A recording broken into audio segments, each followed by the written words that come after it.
Good evening, everyone. Are you able to hear me? Am I audible to all of you?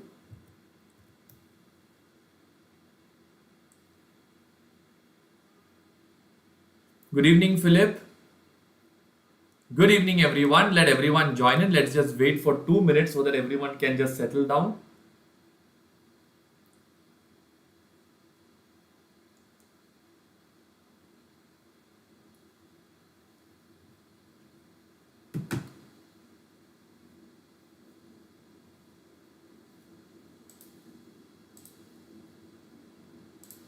Friends, there was some technical glitch with the earlier event created. So I hope you all are able to log into this one. Let me just confirm.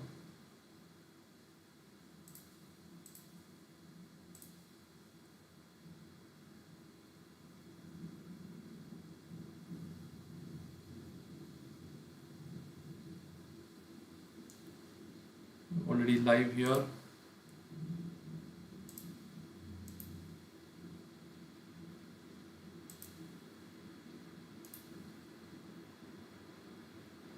Okay, so now there's only one live. Please confirm if you're all here and you're all able to hear me clearly.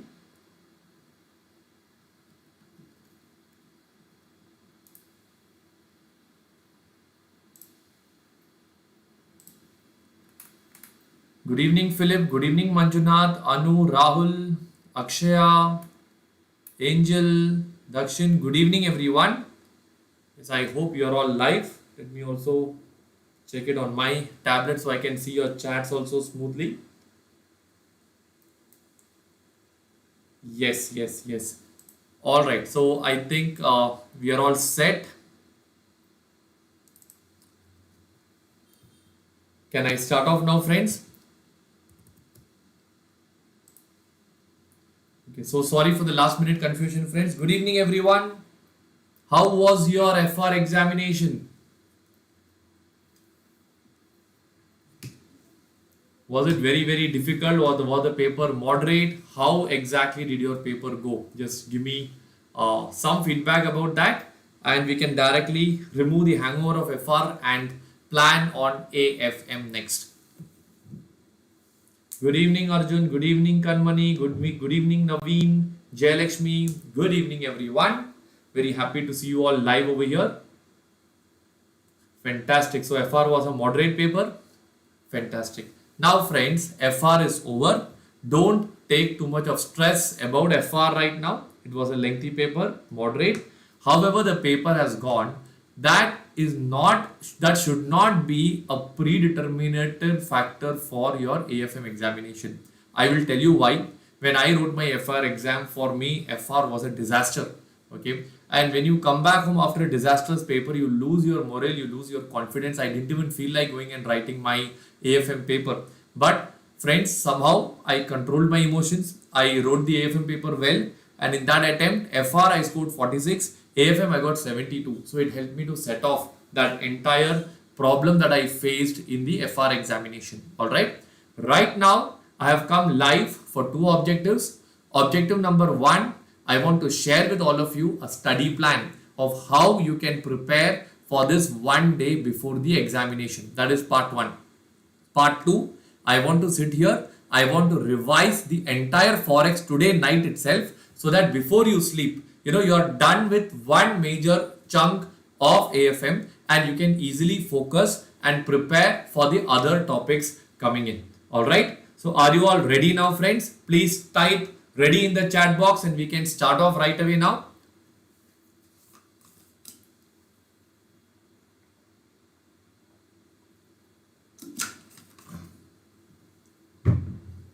Yes, let us start off now. Fantastic. So part one, let us start with the study plan for AFM. Now we are talking about 3 days. Today is Sunday. Okay. Then we have Monday, full day we are having with us. And then you have finally Tuesday. All right. So the plan has to be made in a way that you can cover all the topics in the less time possible. So today, the first day, I want to swallow the big frog. That is the reason I'll talk about Forex. My estimated time of class is going to be, now it's 8:10. It will go up to max 1 a.m. at night. Okay, but we'll finish off entire Forex ODB problems. We'll discuss, solve together so that you get the active learning. Active learning means you write, you talk with me, you listen to me. It will be an immersive experience so that by the time this gets over, you have mastered at least 10 to 12 marks in the upcoming examination. Then you have 2 days left. One is Monday and the other one is Tuesday. All right. Morning, the moment you wake up from your sleep, your brain is at its peak. It has got the highest level of intelligence. It can crack heavy things. So this morning slot has to be given to heavy topics. So when I say heavy topics, on Monday morning we have to plan portfolio. Start with portfolio, and here Tuesday morning we'll start with derivatives. So here after derivatives you follow it up by theory. So plan it in such a way that around by 10 o'clock you should be done with portfolio management. Alright, you need an estimated 2 hours or 3 hours of time. So morning from 7 o'clock till 10 o'clock you can plan to do portfolio. And Monday night, very important, sleep really well, because Tuesday when you're going to the examination hall, you should not go there with a roasted brain. You're supposed to go there with a fresh mind. And once you're done with portfolio in the morning, then from 10 a.m. to 5 p.m. you have this 7 hour of slot in which you can do the easy topics. What are the easy topics that you have to do? Security evaluation will be there. You have then you have this chapter called as security analysis. You have only 2 questions over there. Okay, then you have a concept of value at risk. You have mutual funds. You have mergers, and you have valuation. Okay, fine. Post 5 p.m. give some good important time for capital budgeting chapter, advanced capital budgeting. Okay, so when you do it in this order and you sleep a little early if you want, Tuesday early morning, again when you wake up from your sleep, you will be absolutely fresh. At that time you will do derivatives. When I say derivatives, there are 3 chapters coming in. One is future, other one is option, and the last one is interest rate derivatives. Okay, and my request to all of you would be, try finishing this up by 10 a.m. Don't go beyond 10 a.m. Once it's 10 o'clock, stop doing all the problem driven areas, and if possible follow the strategy that I did. 10 o'clock to 10:15, 15 minutes to 20 minutes, please take a power nap. Lie down, close your eyes, get some sleep. Why? Because by the time it's 10 o'clock, you have done a lot of problems, your brain is exhausted. You should not go to the examination hall with a roasted brain. So once you get a 15 to 20 minutes of power nap at that point of time, in that 15 minutes you cannot study too much anyways. Alright, but if you get that 15 to 20 minutes of power nap, the next part from 10:20 a.m. till 1 o'clock you can focus on theory, and when you go to the examination hall, you're growing with a fresh brain which is not too much of exhausted with too much of problems, and trust me, that will help you to crack and get very good marks in the examination. I'll give you a minute, write down this study plan. After this, we'll start off with the Forex marathon. I hope my audio is very much clear to all of you.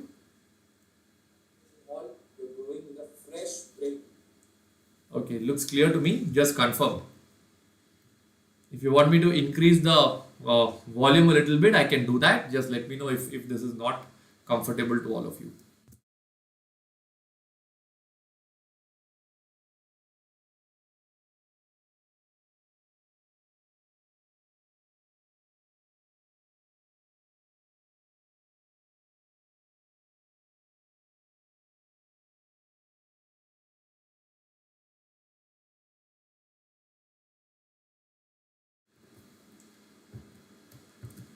Perfect, friends. So I think we are all done with this part. Now let's not waste any further time. Time is very precious today, friends. Let us go to the next topic. Let us go and start cracking and doing the Forex marathon. Everybody ready? So even if you're exhausted with FR, I'll ensure that we understand this topic clearly. We solve the questions together and we finish it off. So I'm taking my ODB workbook. Okay, I'll take the chapter of Forex.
Hold on. Friends, was I audible?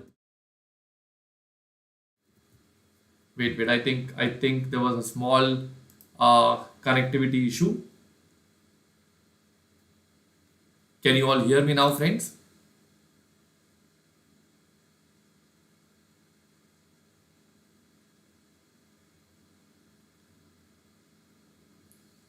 All right, I'll just repeat once again. I hope you all can hear me now. I think in between I went off into full screen mode. So I think you would have missed out on what I said. Doesn't matter, I'll repeat once again. We will learn using active method. What is active learning method? Where I will be solving the problems. You solve along with me. Keep on talking to yourself so that we are all in a very, very effective zone and we are learning it very, very clearly. Okay, let's not waste any further time. Let us start with question number 1 of Forex, which is a question on bid rate and ask rate. Okay, so as I have always kept telling you in the exam, always start working note 1 with basic data. All right, so here you have a spot rate, you have a forward rate. So I'll write on point number A, spot rate.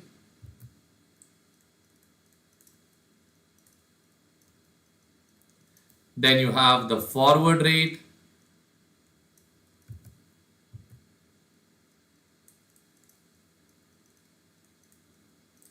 All right, so we are done with the basic data. After that, they're asking you how many dollar should a firm sell to get 25 lakh after 2 months. So I'll directly write down below this dollar to be sold to receive 25 lakh after how many months? After 2 months. So even before I go for this, the first question what I'm supposed to ask myself is whether it is going to be a bid rate or whether it is going to be an ask rate. So let me draw a diagram. Right. So now I have to receive 25 lakhs. So I need to sell dollar and they are supposed to buy rupee. Sell rupee, buy dollar. Here you will write rupee per dollar. What is the commodity? Dollar. What are they doing? Buy. So what rate is applicable over here? It will be the bid rate. Once you get that it is a bid rate, then we just have to put the numbers. So we have 25 lakh rupees. What is the 2 months forward bid rate? 47 rupees per dollar. Multiply or divide. We will divide. So now tell me what answer will you get over here? Do you get the answer as $53,191? Answer is done. In exam, you don't draw these diagrams, but do it here so that you get a practice. And exam hall, you can just think it in your mind. If you find it difficult, you can use a pencil to draw this diagram to understand whether it is bid rate or ask rate. Take a minute, write this down, after which I'll go to the next part.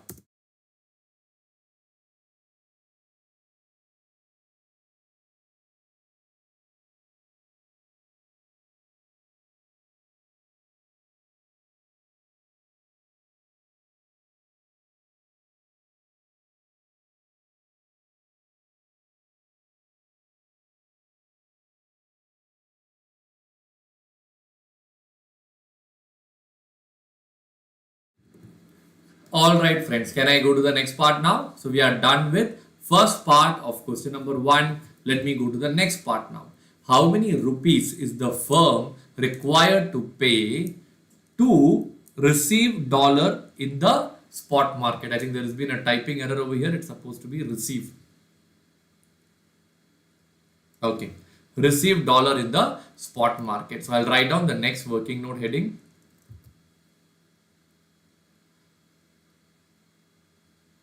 Sorry, I think it is $2 lakh is what was the part of the question. So sorry friends, that pay to receive $2 lakh in the spot market. So the question over here is rupees to be paid for $2 lakh. Again, what is the first question that we are supposed to ask ourselves, friends? Whether it is a bid rate or whether it is an ask rate. So when I have to pay rupee means I have to give rupee, or I can call it as sell rupee, buy dollar.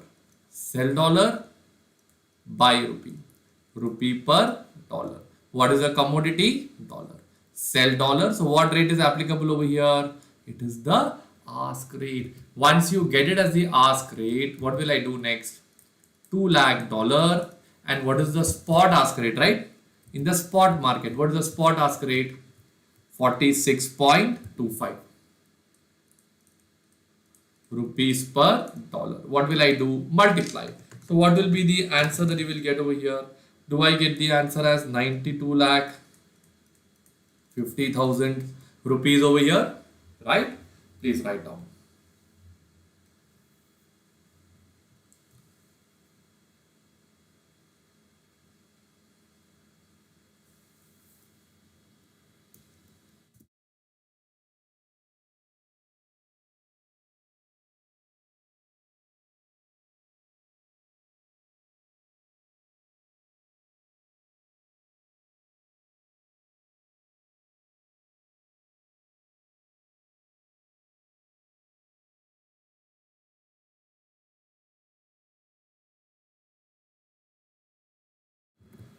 Yes, friends. So I'm done with this part also. Can I go to the next one now? Keep on talking, keep on writing along with me. Okay. And if you're finding it useful, just one request, please also click on the like button so that others can also find this video is very much useful for them.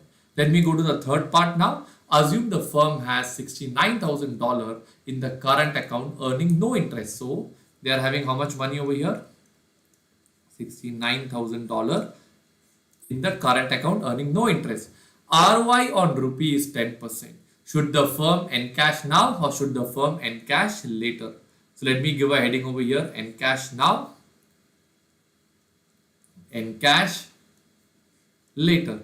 If you encash it now, you have $69,000. You will give it to the bank. Bank will buy dollar. It will be the spot bid rate. What is the spot bid rate? 46 rupees per dollar. So if you encash now, how much do I get in your hands? Do you get 31,74,000? Correct? On this, you will be getting interest of how much percentage? 10% for 2 months. That will be 1.67 percentage. So you end up getting 32,27,000 approximately. But if I encash later, I will get 69,000 plus 0 interest. So my closing balance will be 69,000 and then you are going to give bank is buy. It will be a 2 months forward bid rate, that is 47. Alright, so now 69,000 into 47 will give you 32,43,000. So tell me friends, which one is better over here? 32,43,000 is better. Please write down this in your books. One moment.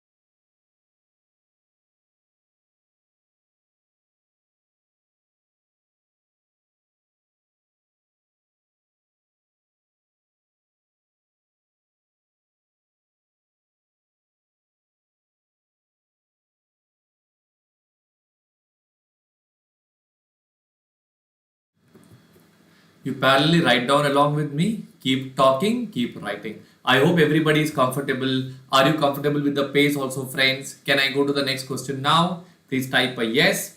So we can go to the next one and we can continue with the questions in the same format. Like this, we'll crack all the problems together so that by the end of this session, we are thorough with this chapter of Forex along with the logic and problem solving. Ready? Okay, I'm going to the next question now. Okay. Question number, see, they have done all the drawings also over here. I believe this handbook is available with all of you friends. Solutions are available. You can always read through this. Okay. Okay. Adarsh, encashing later gets 0 interest because the question is very clear. In the question, they have very clearly told that if you are encashing later, you don't get any interest. I'll show you. in a current account earning no interest. It's very clearly told over here. That's why. Okay, others, I hope you are clear with this part now. Right? Can I go to the next one? Okay. So now we'll do a question on swap points. Everyone write down question number 2. Question number 2. Working note number 1 will be what? Working note number 1 will be always basic data. Whichever question start with basic data. Okay. Particulars, bid, ask.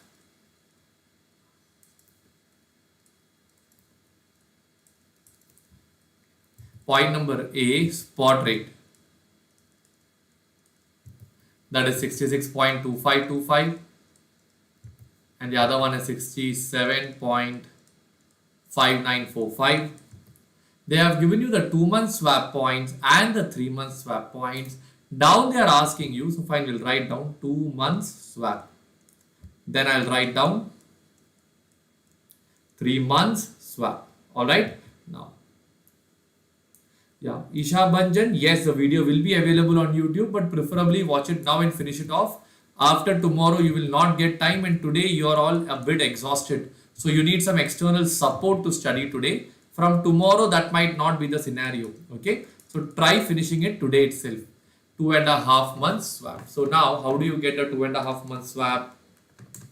You get 115, and here you will get 138.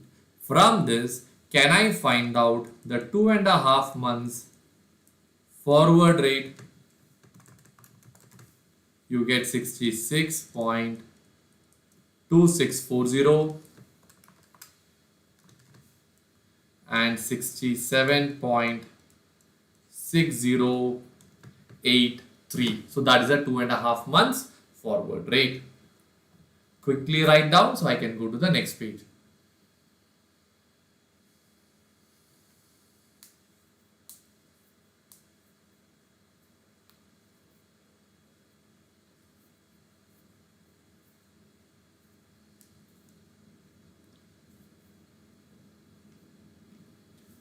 Last day, don't learn anything new. Whatever we have learned, we'll crack those questions.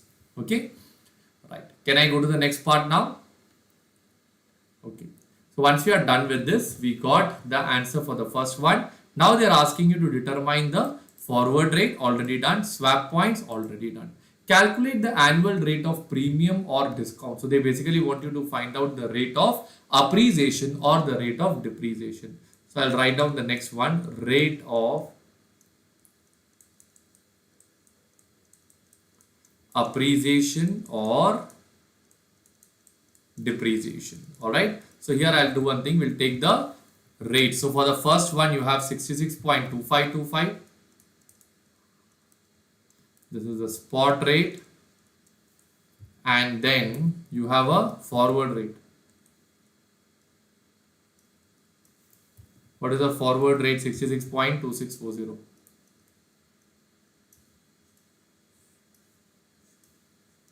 Alright, so now here when you have the spot rate and then you have the 2.5 months forward rate, first thing, this is rupee per dollar, rupee per dollar. From this, one thing is very clear, that dollar is appreciating, which is nothing but plus, and rupee is depreciating, which is nothing but minus. Okay, so when it's plus, the formula would be 66.2640 minus 66.2525 divided by the average of this.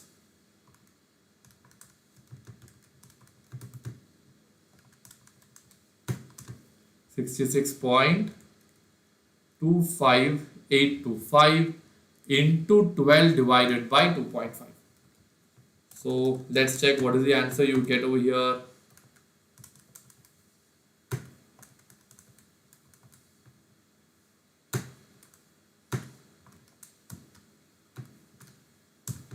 You will get the answer as 0.0833 percentage plus. If you get plus over here, ideally over here your answer will be minus the same thing, because everything else is going to be the same. Only the way you write it is going to be slightly different.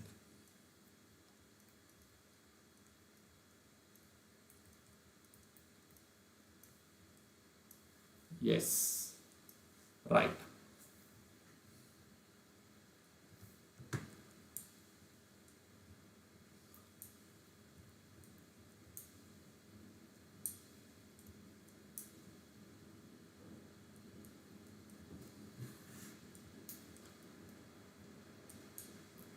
All right.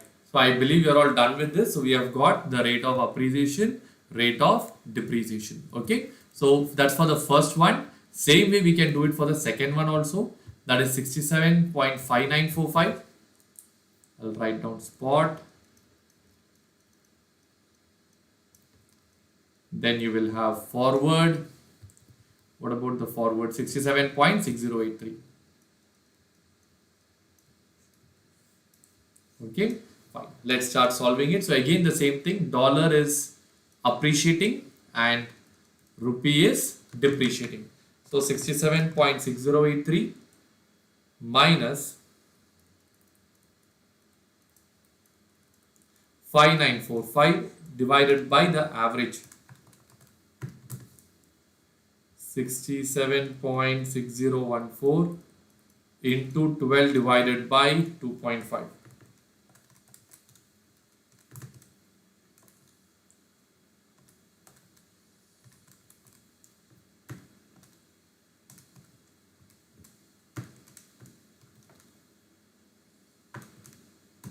0.0979. So plus 0.0979 percentage will come over here.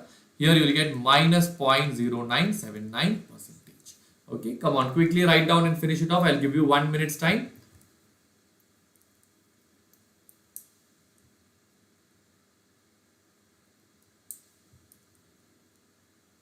Akshaya, you want me to share the handbook in the group? Where exactly in the group you want me to share? In the mentoring group?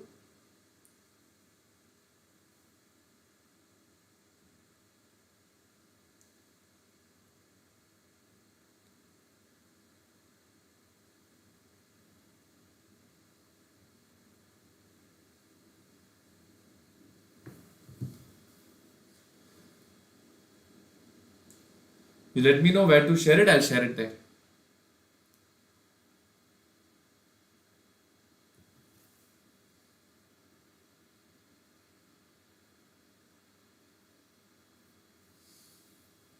Okay, I think you're all done with this. Yeah, write down this now.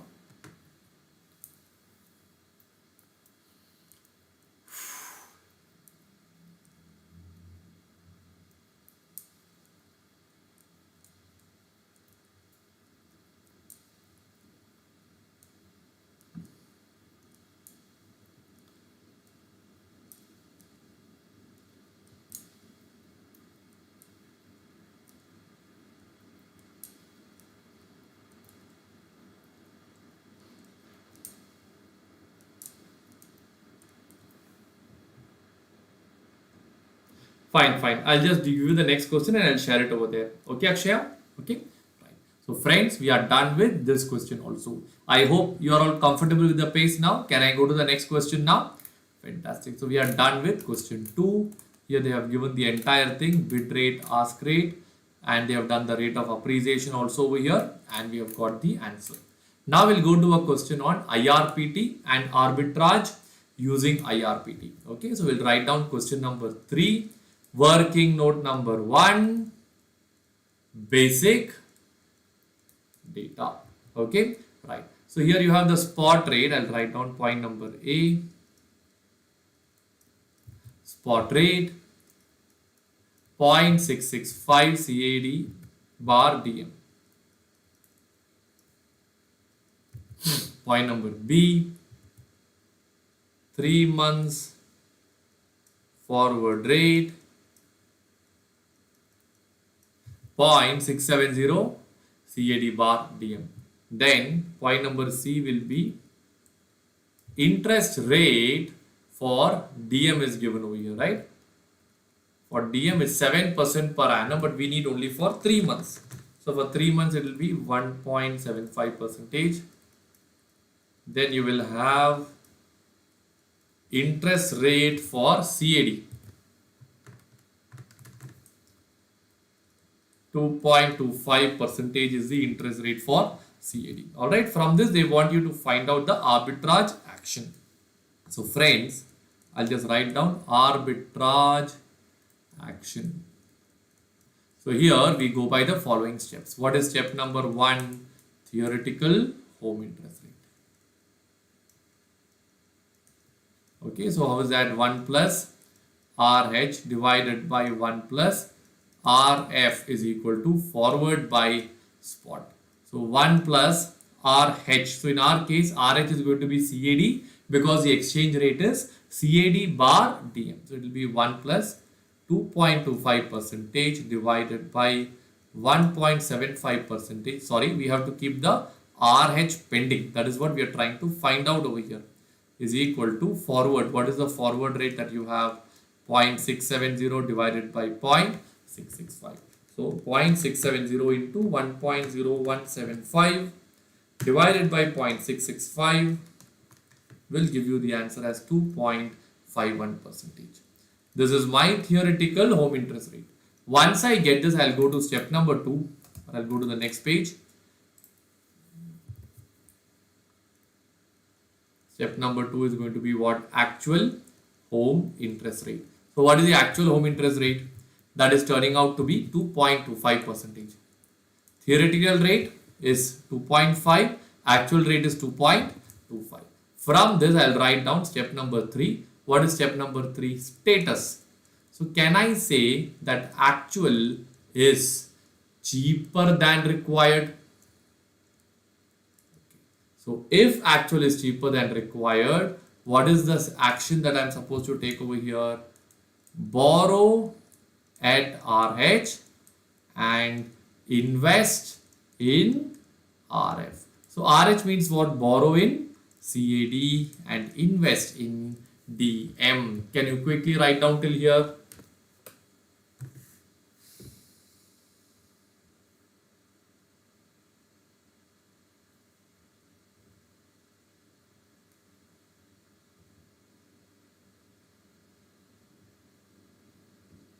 I have shared the Odbe book in both the places. Please check.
Friends, I hope you're all comfortable. Can I go to the next part now? Just write down this.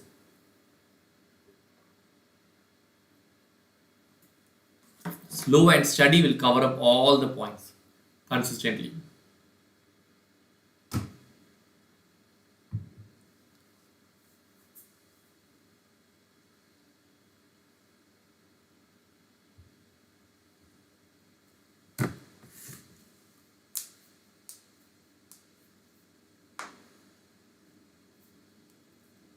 Okay, so now it's time for me to prove and show you how this actually works. So what I'll do, I'll put two diagrams. One is CAD and the other one is DM. Okay, so as I told, we are going to borrow at CAD. So let us assume we are going to borrow 100 lakh or 100,000 or 1 lakh CAD and invest in DM. So what is the spot rate? 0.665 CAD bar DM. So what will I do? I will divide. Then I'll get 1,50,376 DM. This will be invested at, I think, 1.75 percentage over there. So you get 1,53,376 007 DM. This is the money I will receive. Once you receive, what will you do? You will take it back to CAD. Alright. So at that point of time, already over here, you have to pay an interest. How much was the CAD interest? 2.25%. So the amount that you have to pay over here will be 1,02,250 CAD, and the money that you're going to receive will be 153,007 multiplied by 0.670. That is 1,02,514 CAD. Okay. So once you do this, what is the arbitrage profit that you make over here?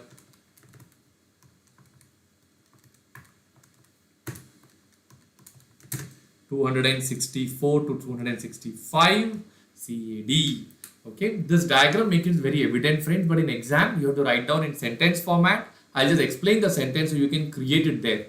Step 1, borrow 1 lakh CAD. Step 2, convert at 0.665 to derive 1,50,376 DM. Step 3, 1,50,376 DM at 1.75% will increase to 153,007 DM. Step 4, 153,007 DM will be reconverted back to 1,02,514 at 0.670. Hence, arbitrage profit is blah blah blah. I hope you understood what we are supposed to do here. Please draw the diagram. Naveen, is the proof necessary in the examination? Now, that depends on the marks. If they are asking you for 5 marks, proof is not required. But if they are asking you for 8 marks or 10 marks, proof is required.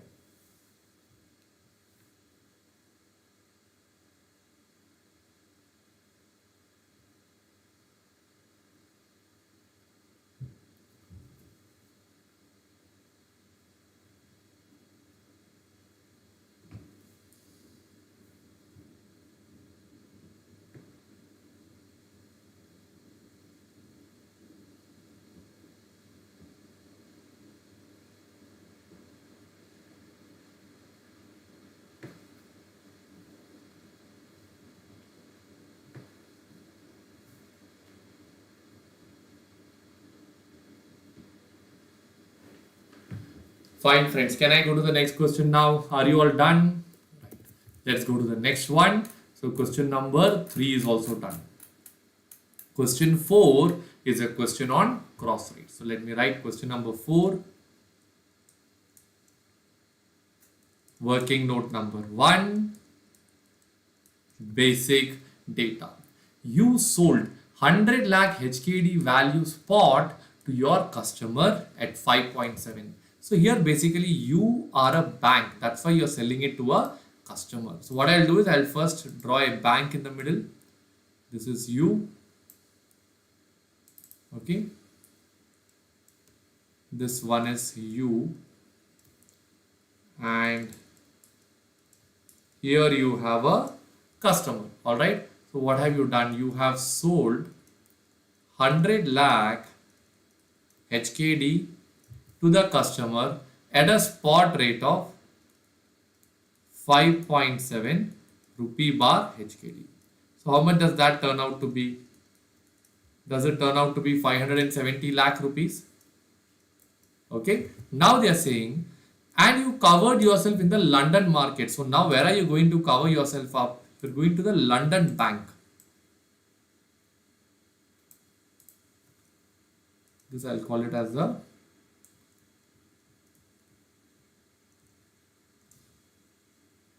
London market. So if you are selling to the customer, what will you do over here?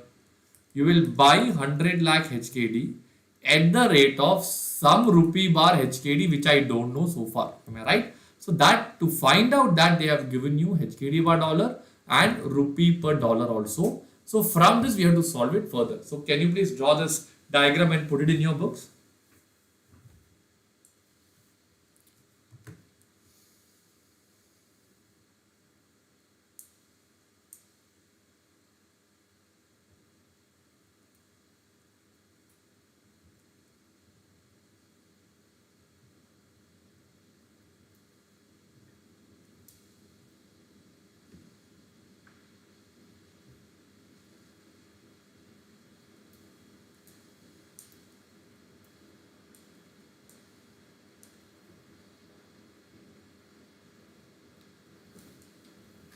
All right. So I think you're all done with this. Let me go to the next part. So here, first thing, now I need to find out my determined cross rate. So to do that, we'll go by 4 steps. What is step number 1 that we have? It will be the desired rate. So now tell me, what is my desired rate over here? It will be rupee bar HKD, correct? So after that, what is going to be step number 2? Everyone tell me, bid or ask. Okay, so now let's decide it's going to be the bid rate or whether it's going to be the ask rate. Here you are also a bank, other fellow is also a bank. So what exactly are we looking to do over here? We are going to buy HKD. So what is the bank going to do? Sell HKD. In return, the bank will buy rupee and we will sell rupee. Rupee bar HKD. What is the commodity that you have? HKD. What are you doing? Sell HKD. So what rate is applicable over here? It will be the ask rate. Everybody clear with this part? Once you get the ask rate, I will go to step number 3 and I will create a cross rate. Okay. Ask rupee bar HKD is equal to ask rupee bar dollar into ask dollar bar HKD. So now tell me, what is ask rupee bar dollar? 42.85 into ask dollar bar HKD is not given. HKD bar dollar is given. Now to convert HKD bar dollar into dollar bar HKD, what will I do? 1 divided by interchange. So we'll do 1 divided by bid will come. So 1 divided by 7.588. Okay, so now you'll get the answer as 5.647 rupee bar HKD. So once you get this cross rate, I'll come back over here. We will put 5.647. So you get the number as 564.70 lakhs and your final profit over here will be 5.30 lakh rupees. Okay, come on, finish writing this so I go to the next part.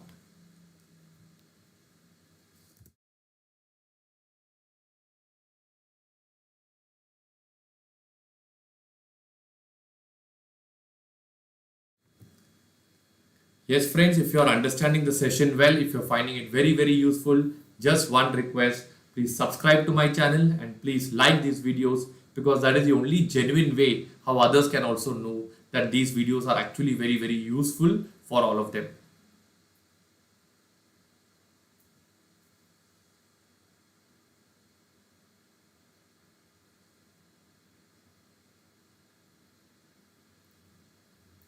Alright, I believe you're all done with this. I'll share this PDF also with all of you. Okay, so if you're missing out something, don't worry. Just scribble maximum. These handwritten notes will be given to you at the end of this class in my WhatsApp group. Alright, so you're not going to miss out on any of the notes, but try scribbling and solving as much as possible.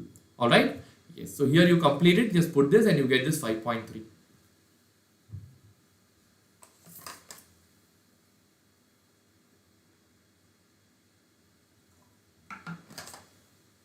Thank you so much, Karthik. Thanks a lot.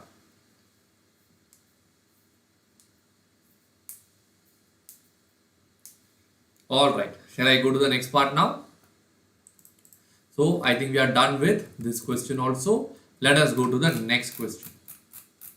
Question number 5, a beautiful question. Okay, first and an important thing to understand over here, they have written over here, let me just make it in red and make it little thick, USD bar CHF. This would mean CHF bar dollar. In exam, they may give you a quote like this. So just keep this in your mind. Whenever the exchange rate is actually in capital letters, and if you know they have given it in this format, you have to read it the other way around. So be very careful and be very alert. This is one way how they actually confuse you in the examination hall, friends. Okay, right. So now with this, let me just start. You have bank A, you have bank B. But they have given you the swap points only for bank A. So with these swap points, let us find out the forward rate for bank A. So working note number 1, basic data, where I'll copy down the table and I will find out the forward rates also. So we'll write particulars. Okay, then I'll put bid ask. On the heading I will give bank A. Okay. So I'll write down over here point number A.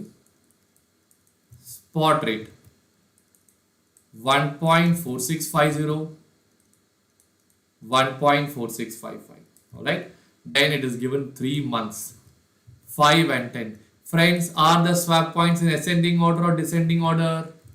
Ascending order. Will you add or will you subtract? You will add. Keep on talking, keep on writing. So 3 months forward rate will be 1.4655, 1.4665. Okay. And then you will write down 6 months forward 1.4660, 1.4670. Okay. So that's how you get the forward rate for bank A. Now this one you get it for, hold on, here I'll again put bid and ask. Okay. So we'll put the second quote over here itself so we can finish it faster. 1.7645 and 1.7660. And then the swap points are 25.20. And then you have 35 and 25. Now tell me friends, are they in ascending order or descending order?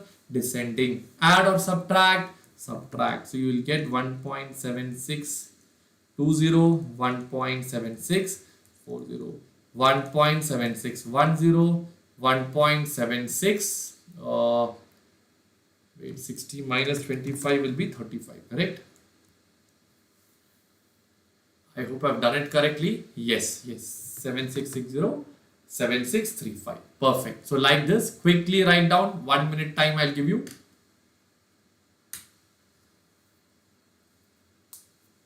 Keep on chatting in between, friends. Whatever answers you're getting, keep on chatting in between. Keep yourself alert. You are not supposed to get exhausted. Okay. Now you're listening to me, you're writing, you're also talking. It will be very active. Once you sleep and get up in the morning, all this will be fresh in your mind.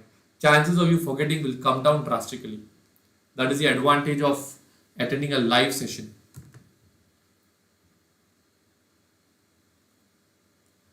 Alright, I'm going to the next part. So we have got the rates for bank A and the rates for bank B. Now they're asking how much minimum CHF you have to pay for 1 million GBP. So I'll write down the next working note heading. Minimum CHF for 1 million GBP. Okay. So here, first of all, for CHF and GBP, my desired rate should be CHF bar pound.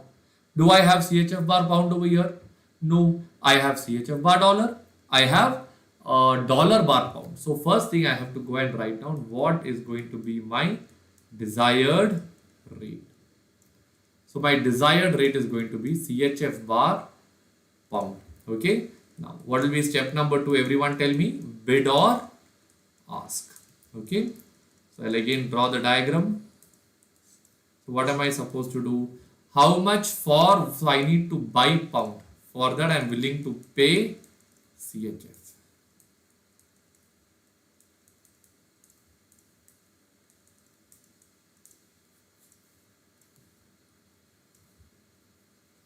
Okay.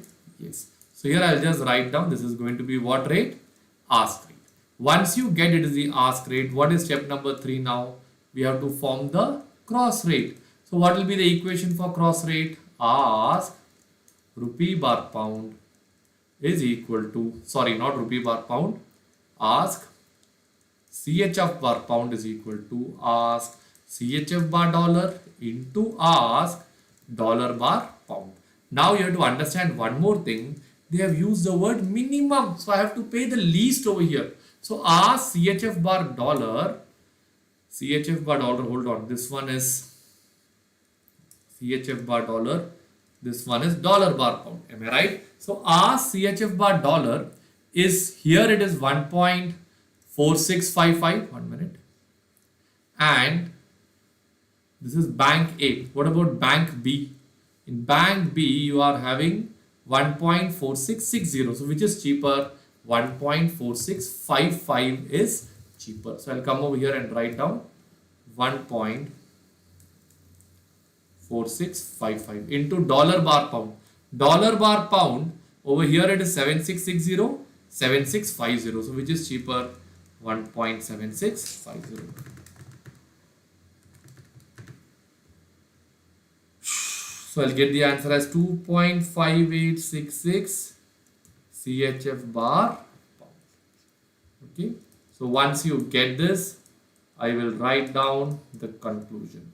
So what will be the conclusion, friends? I need 1 million pound, okay, into 2.5866 CHF bar pound. So what will be my answer? 25,86,600 CHF. Come on, friends. Quickly write down this. I'll give you 1 minute time to read and understand this entire thing.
All right, friends, I believe you're all clear with this part. So we are done with part 1. Okay. Now, in the same way, shall I go and do part 2 now? Part 2, what are they asking? Considering the codes from bank A only for GBP bar CHF, what are the implied swap points? So now we need to go and work out the swap points. So I'll write down the next working note heading, swap points. So how do you determine the swap points? You have bid, you have ask, and then we have the spot rate, and then we have the forward rate. Okay, so now for GBP bar CHF, or that's nothing but CHF bar pound. So that is the cross rate that I need to find out for all the scenarios. So I'll just give in bracket over here 1, this one would be 2, this one would be 3, and this one would be 4. So I'll just do 1 over here now. For working note or note number 1, I need to find out the spot bid CHF bar pound. Am I right? So CHF bar pound, for that I should take CHF bar dollar first. So it will be 1.4650 into dollar bar pound, 1.7645. Okay. Now after that, second one is going to be spot ask. Spot ask is going to be 1.4655 into 1.4660. Sorry, 1.7660. What about the third one? That will be how many months forward? Is it 3 months? So after 3 months over here, I think you got the number as 1.4655, correct? Yes, 1.4655 into, here it is 25, 1.7620, 7620, and the last one is going to be 1.4665 into 1.7640. Okay, let's find the answers now. 2.5849, 5850 approximately.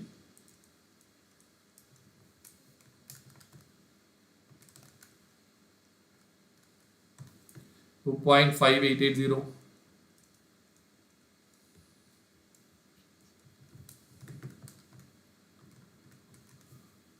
2.5822,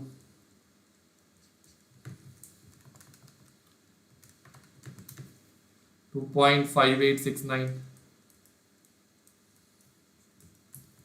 Okay, then I'll write 2.5880, 2.5822, 2.5869. So here it will be 28 points negative, and here it will be 80 minus 69 would be 11. So the answer would be 28, 11. Quickly write down and finish it off, then we go to the next question.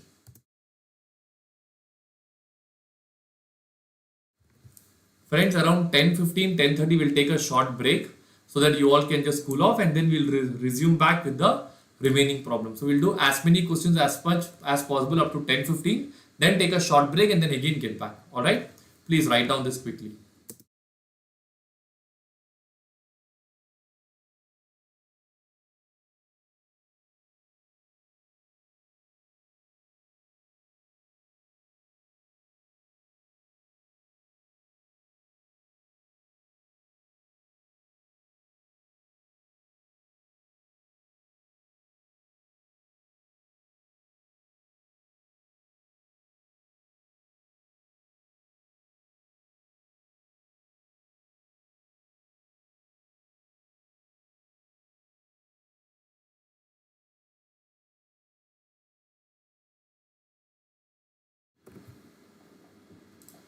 Yes, friends, so we are done with this question also. Shall I go to the next one now?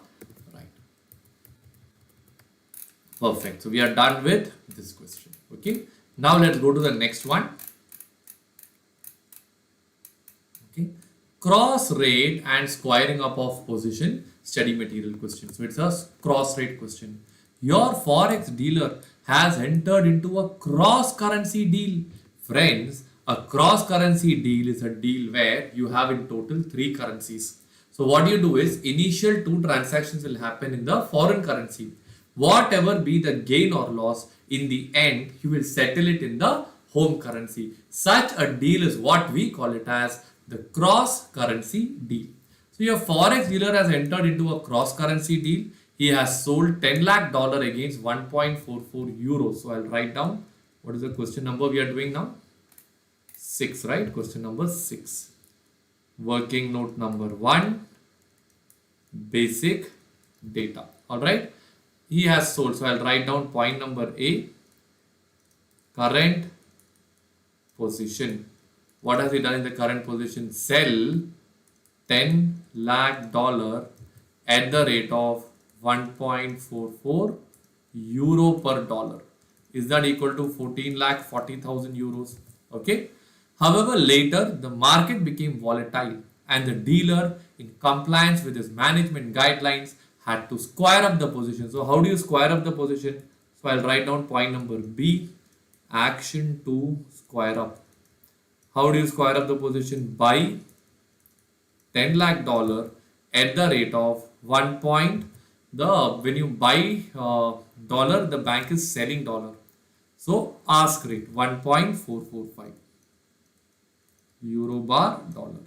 So you get 14 lakh 45,000 euros. So once you do this, you sell at 14 lakh 40, buy back, you make a loss.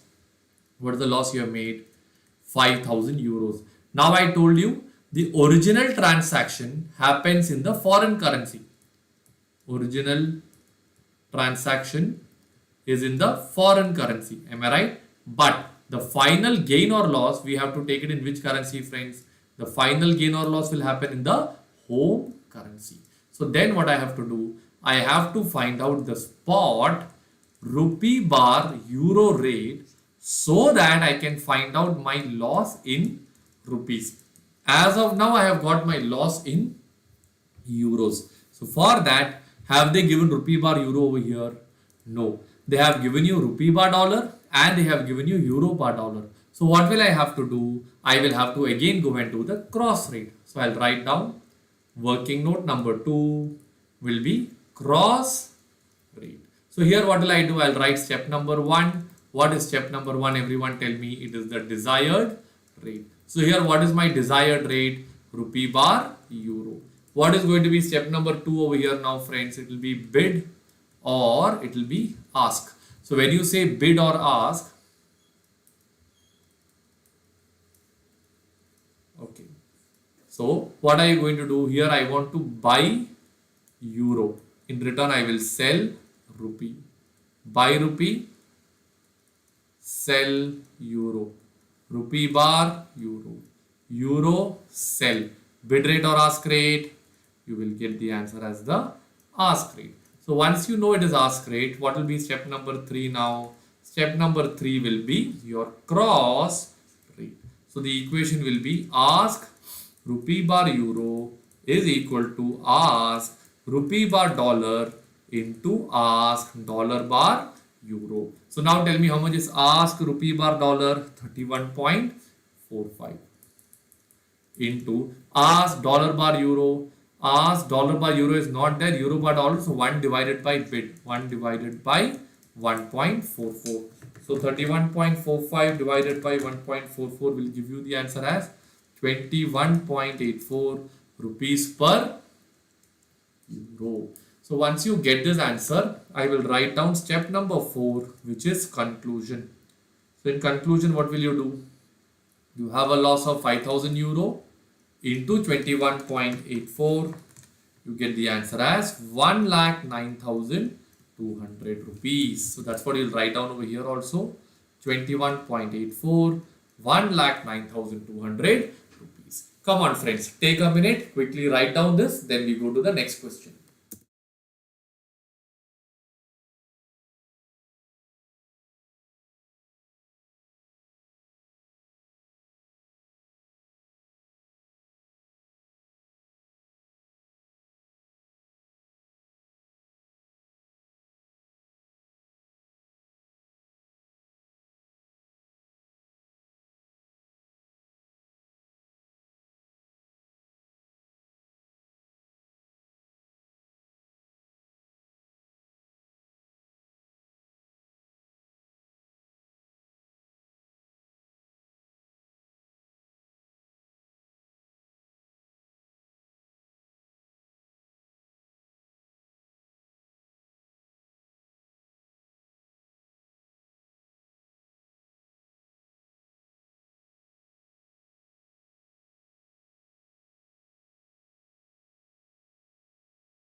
Yes friends, are you all done writing this in your books now?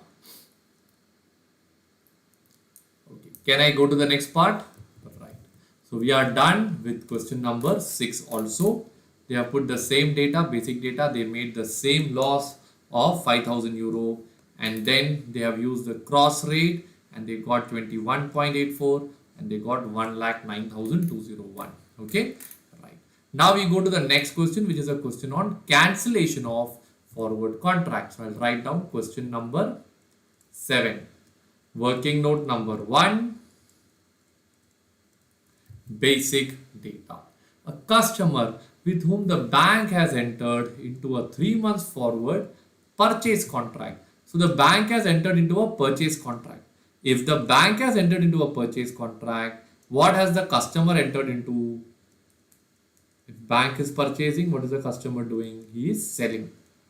So what has he done? Sell 10,000 Swiss franc at 27.25. So that is 2,72,500. Alright. Now he is coming back to the bank for cancellation. Fine. So if it's a cancellation problem, the diagram will be slightly different. Okay, I'll just rub this. I'll draw a fresh diagram.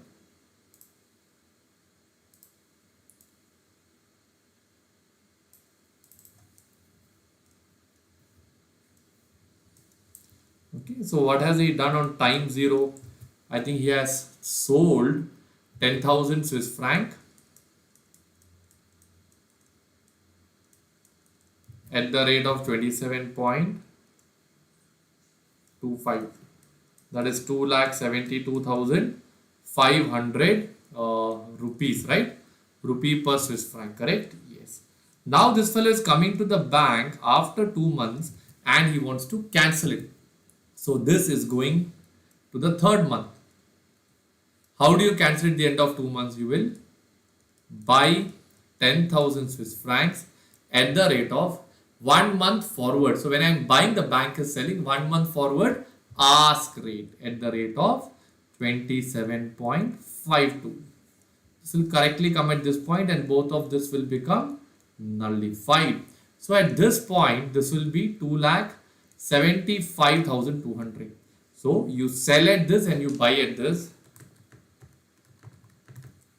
You make a loss of how much? 2,700. We are done with this question. Write down and finish it off.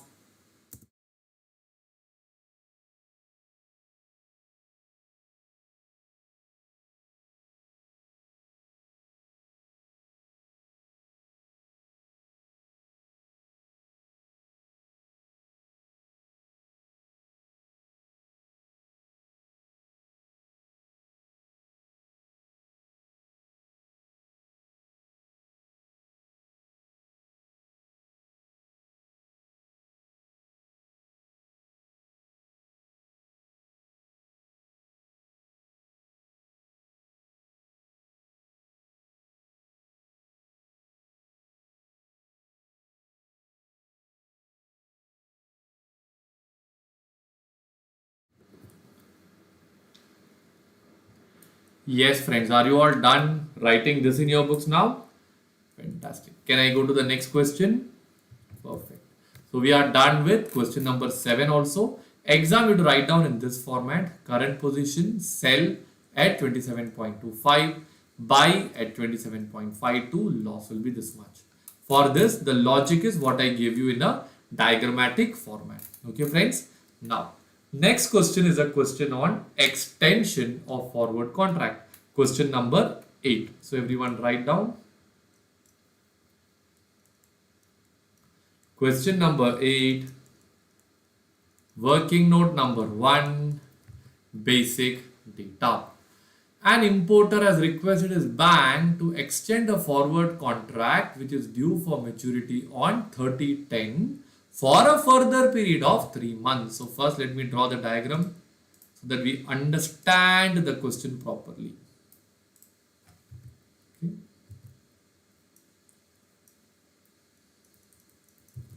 30/10, 2010. Importer. Tell me friends, what will an importer do? Will he buy dollar or sell dollar? Buy dollar. He is buying at a contracted rate of 42.32. So on this date, I'll call it as today. He has bought $20,000 at the rate of 42.32.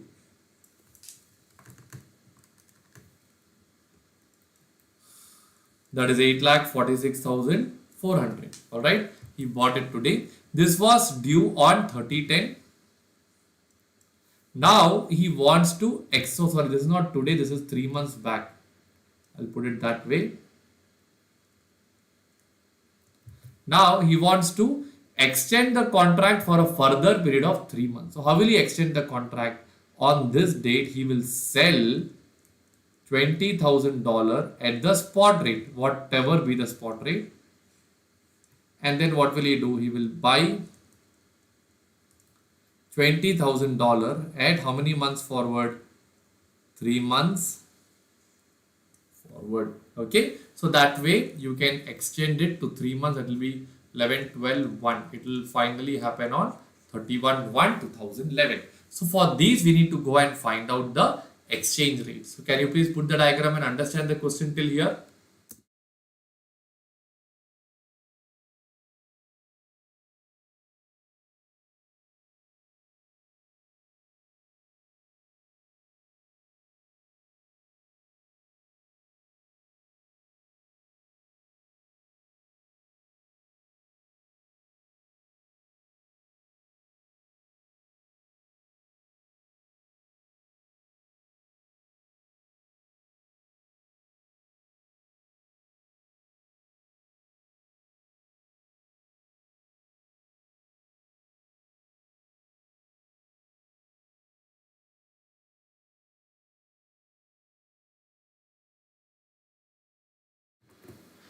Done, friends. So once you're done with this, now we just have to find out these rates.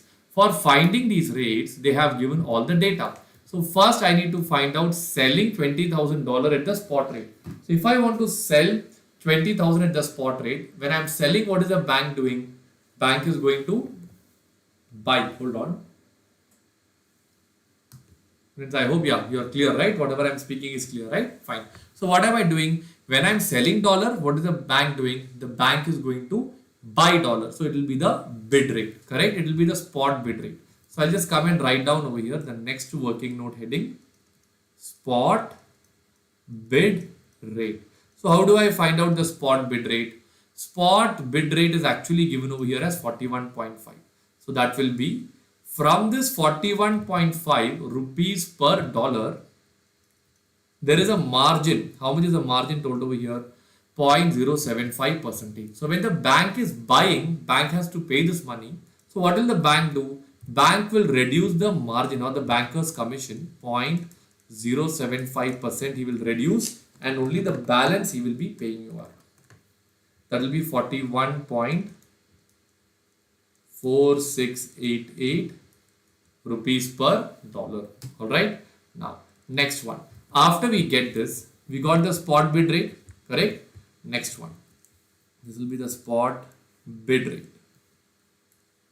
Same way, when you are buying back, it will be the 3 months forward what rate?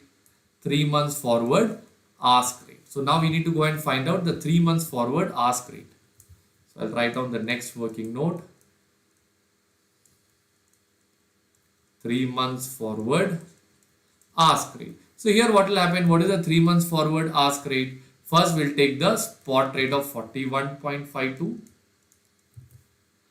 Premium is plus 0.93 percentage. That is 41.906 rupees per dollar.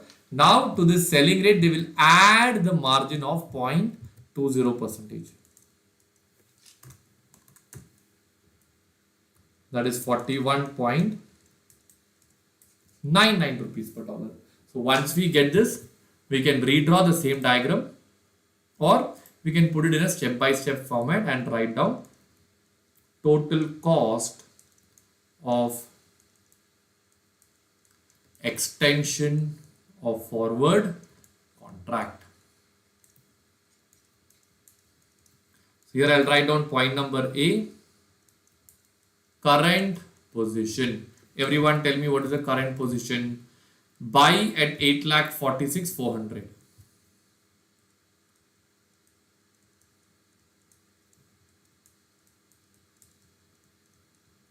Buy. What is point number B over here? Action to cancel the first contract. How will you do it? You will sell $20,000 at 41.4688.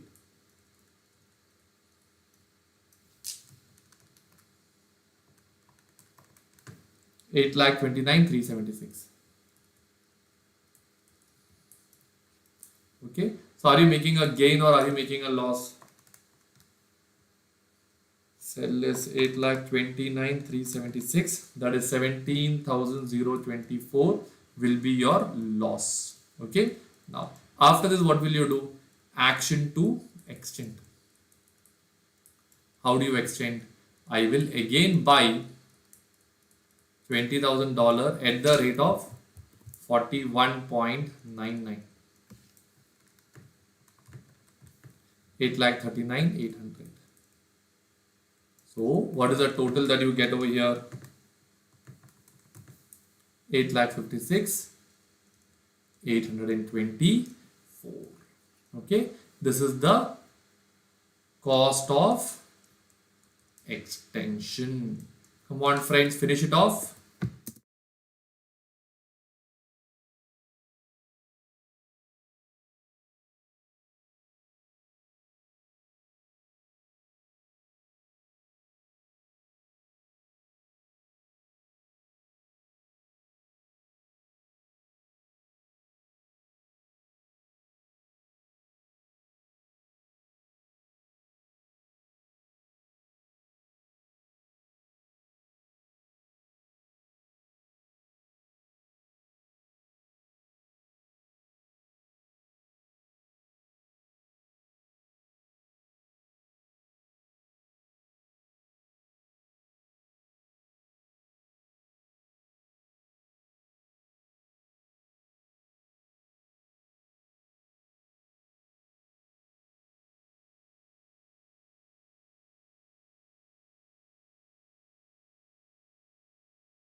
Friends, I think we are done with this question also. Shall I go to the next one now? Right. So we are done with this one question of extension 8,56,860. There's a slight rounding off difference. That's absolutely fine. Next is a question on futures. Question number 9. So I'll write down the next heading over here. Question number 9. Working note number 1. Basic data. Okay. X has to receive $4 lakh in 3 months. So I'll write down the next heading. Receivable. What is the receivable? $4 lakh. And what is the duration for this $4 lakh? It is 3 months. Company has decided to hedge through futures. The standard size is $1,000. Okay. Next one. They have given you the following quotation. S0. The spot rate is 44 rupees per dollar. F0 or the future rate entered today for a future date is 45 rupees per dollar. Then you have after 3 months your S1 is 44.5 and your F1 is also 44.5. Okay. Now they are asking you how much money will you receive. So friends, in case of future receivable, we have 4 steps. Step number 1 is going to be number of contracts. Step number 2 is going to be sell future, buy future, sell spot. So Roman number 1 over here will be what? Number of contracts. So in this case, it's a very easy question, friends. You have $4 lakh and you have a contract size of 1,000. So how many contracts are coming over here? You get 400 contracts. Friends, once you find out this 400 contracts, forget everything else after that. Don't use these contracts anywhere. It will become very confusing and complicated for all of you. So your steps is just to find out this. It is not to dig deep and see why contracts, etc. Just keep it there. Forget everything else. Okay. So once you get this, then I will write down Roman number 2, that is sell futures. So when you sell future, I will again do it using $4 lakh only, even though I can do it using 400 contracts. Because if I use 400 contracts, I might go wrong. So I don't want that. Into 45. So what is 4 lakh into 45? 180 lakh rupees. Then what will come next? Next part is buy futures. What is buy futures? $4 lakh into 44.5. That is 178 lakh. Okay. So then I'll make a gain. What is a gain that you make over here? Do you make a gain of 2 lakh rupees? Correct. After that, what will you do? I will sell spot. So when you sell spot, I will again sell at S1. That is 44.5. And I'll get the same answer of 178 lakhs. So my total receivable will become, or amount received in futures will be 180 lakh rupees. So I have done all the steps. Number of contracts, sell future, buy future, sell spot. Take 1 minute time, write down this and finish it off. Then we'll go to the next question.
Yes, friends. So we are done with this one question. Also, shall we go to the next question? Next question is an atom bomb question. Question number 10. Okay. So XYZ is a Mumbai export oriented company. It has a receivable of $1 lakh. So first I'll write down working note number 1, basic data, point number A, dollar receivable, $1 lakh. It is receivable on September 1 after 3 months. So what is the duration? It is 3 months. Alright. What is the spot rate that is given over here? 0.02140. Alright. 3 months forward. 0.02127 dollar bar rupee, that is relevant. And then for September, so F0 for September is what is relevant for us. So what is the F0 for September? 0.02118.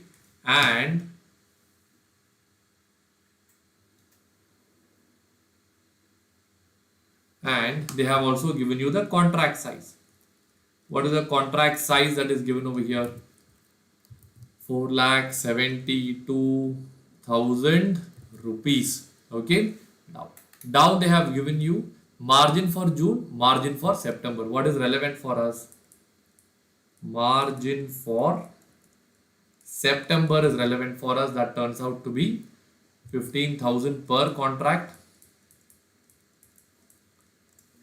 G, and last part is H. H will be interest rate for September. What is the interest rate for September? That is 8%. On September 1, the spot rate or S1 turns out to be 0.02133 dollar bar rupee. Okay, and they have also given you the future cancellation rate, which is 0.02134 dollar bar rupee. Friends, ideally S1 and F1 should be the same. Here you have a slight deviation. That's all. Take a minute, understand the basic data, because without which solving the remaining part might become very, very difficult for you. So take 1 minute, understand this thoroughly.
All right, friends.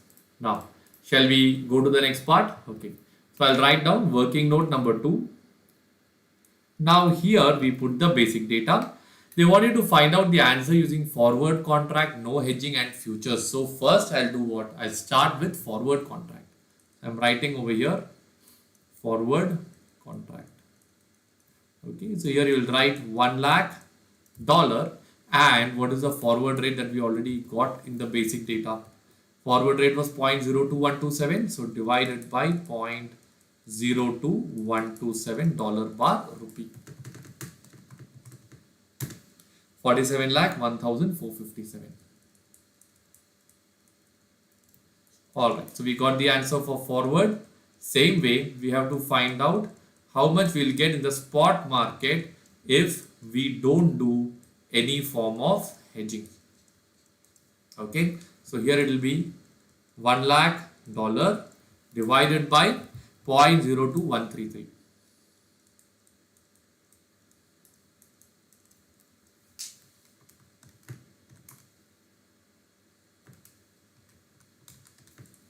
₹46 lakhs 88,232 rupees. Okay, right. Fine. So that's how you do the forward contract and spot market if you don't do any hedging.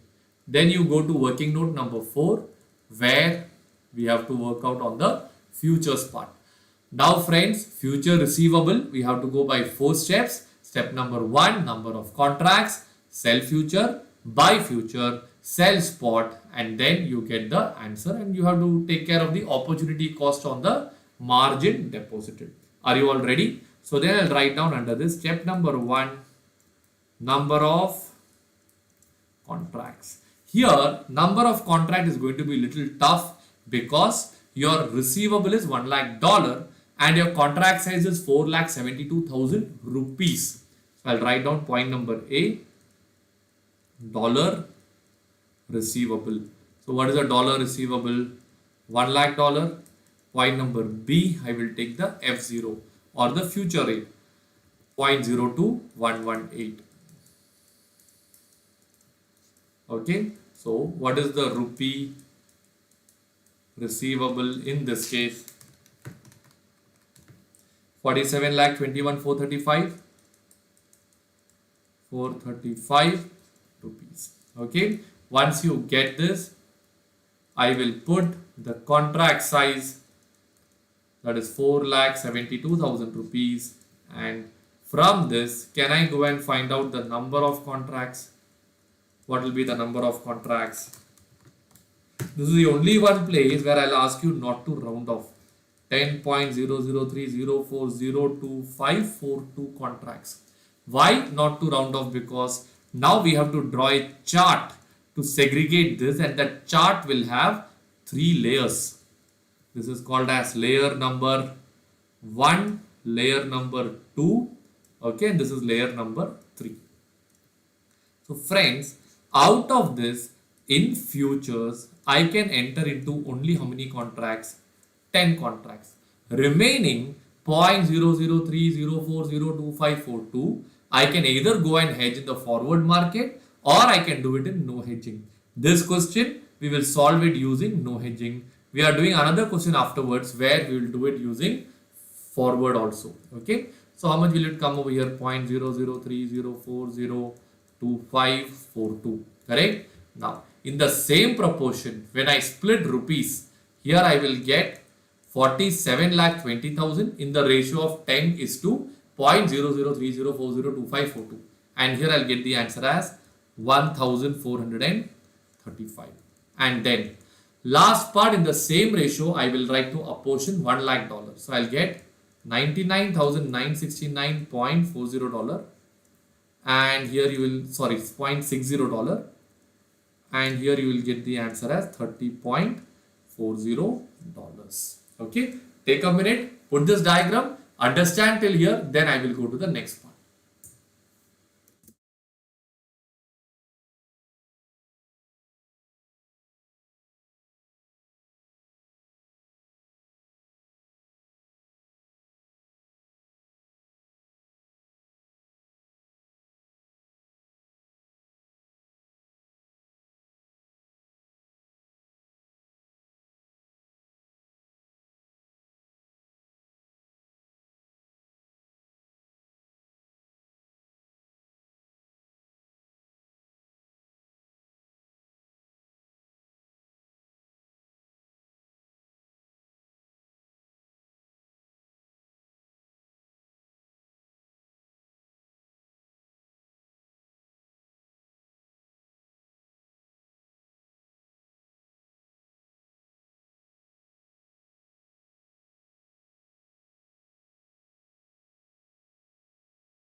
Yes, friends, I hope you're all clear with this part. This is the most important part. Once we are clear with this, then the remaining part is very, very easy.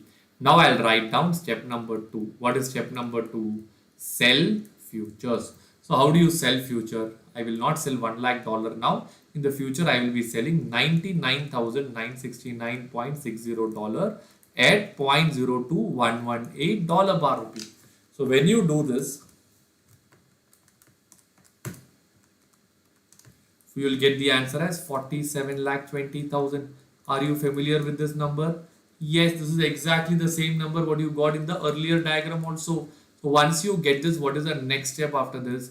Buy future. So how do I buy future?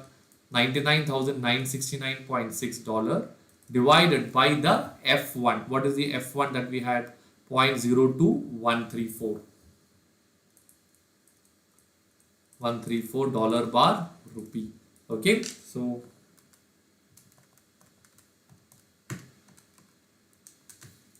$46,84,611 rupees. Okay, point number 4, you will be making a gain or you'll make a loss. So when you make a gain, you're making a gain of 35,389 rupees. Okay, then what is the next step that you are supposed to do? You are supposed to sell spot. Now when I sell spot, I will sell the entire $1 lakh over here.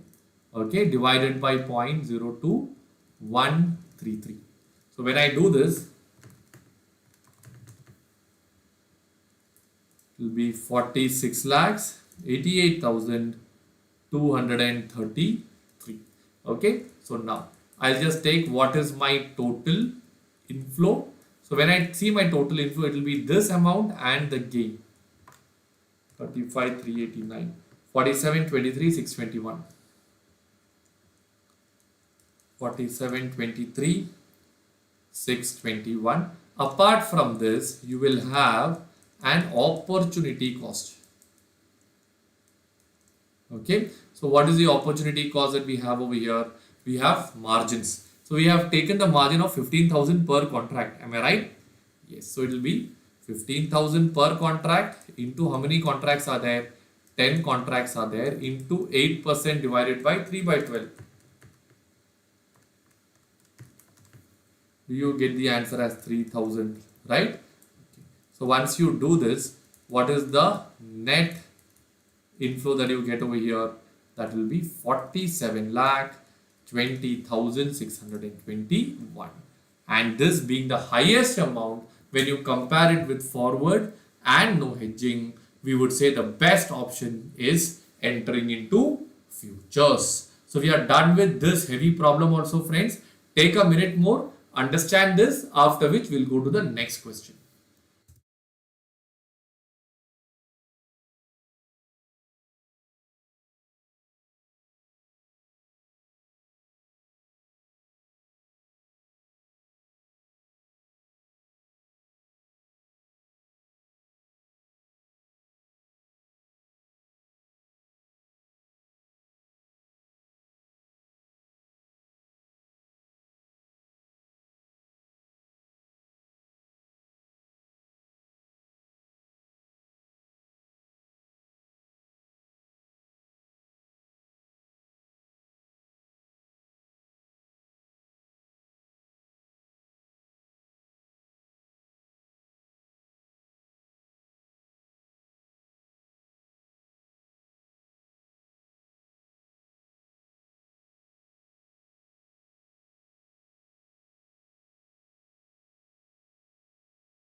Yes, friends, so we are done with this question also. Shall I go to the next one now?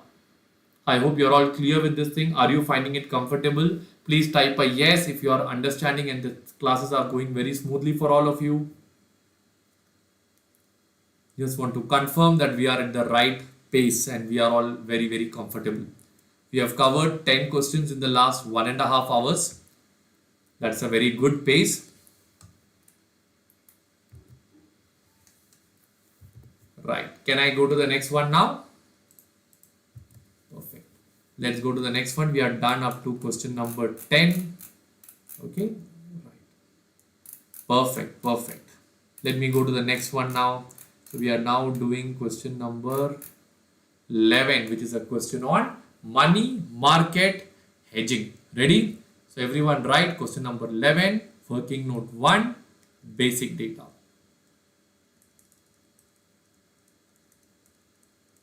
We'll take a break in another 30 minutes. Okay. So you are in UK, you have to receive 3,50,000. So point number A is going to be what? Receivable. How much money is receivable? $3,50,000. Okay. Next point. Point number B. Credit period is how many months? 3 months.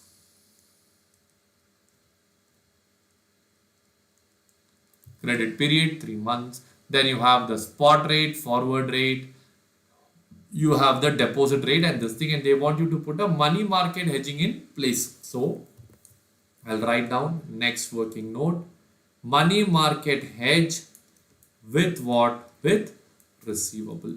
So I'll put a diagram which is the most easiest way of understanding a money market hedging. So I am in UK. The other country is US.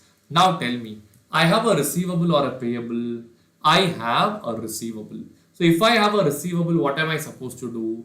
I have to create a liability in US. How will I create a liability in US? By borrowing. So I will borrow some money in US which along with the interest of borrowing rate. So what is the borrowing interest rate that you have over here? Lending rate in US is 9% for 1 year. So what is 9 into 3 by 12? 2.25 percentage should turn out to be how much? It should turn out to be $3,50,000. So when I do a reverse working, you will get the answer as 3,42,298. Here's what I found. Sorry. 3,42,298. So now, if I want to borrow this, after borrowing, I'll bring it to UK. So what will I do? I will sell dollar. The bank is going to buy dollar and sell pound. So it will be the ask rate. What is the spot ask rate? 1.5905 dollar per pound. So 3,42,298 divided by 1.5905 will give you 215,214 pound. Everybody clear with this part? This much of pound once I receive, I will invest at the deposit rate in UK. That is 5 for 1 year. So 1.25% for 3 months. So when you do this, you get the answer as 217,904 pounds. This will be received by you. We are done with this question also. This entire thing in the exam you have to write down step by step, which I'll show you over here. Like this, you're supposed to write down. Since we have a receivable, we create a borrowing. So creating a borrowing at this liability will give you 3,42,000, and then that will give you 215,214. This will be invested, you get 217,904. Okay, 3,50,000. So this is what will be done, and this will be used to, customer will repay this to the bank. This will be repaid by customer. Please put this diagram in your books, then we will go to the next question. 2 minutes time.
Yes, friends. So we are done with this also. Jai Ganesh, the PDF is available in our WhatsApp group.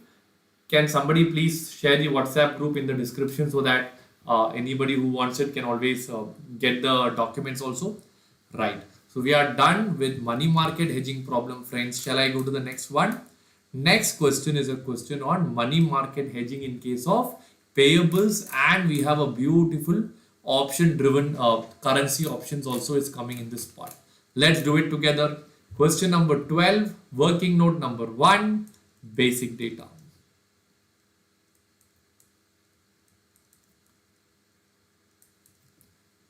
Point number A. UK has to pay, so we have a payable. What is the amount of payable? $364,897 is payable. Payable in how many months? It is payable in a duration of 6 months. All right. Now they have given you the spot rate, forward rate, borrowing rate, deposit rate, and then they have told about currency options. This part we'll write down separately because first let's do forward market and money market hedging. So I'll write down working note number 2, amount payable under forward market.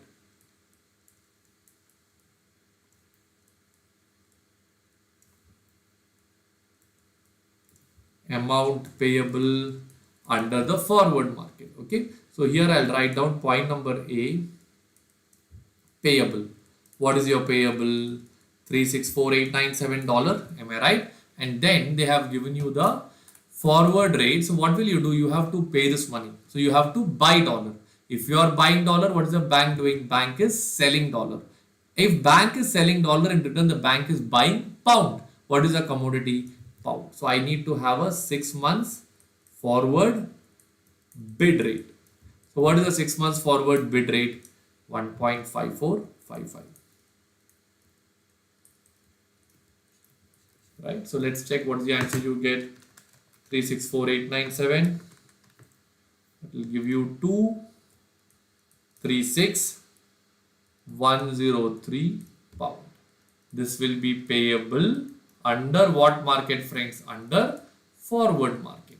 Take 30 seconds, do this, then next we'll do money market hedging.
Yes, friends, shall I go to the next part now? Next part is money market hedging. So we'll write down the next one. Money market hedging. Ready? Okay. So what happens in money market hedging is, let me just come down. Okay. So here I'll put the two countries. So we are in UK. You have a receivable in, payable in dollar. Sorry.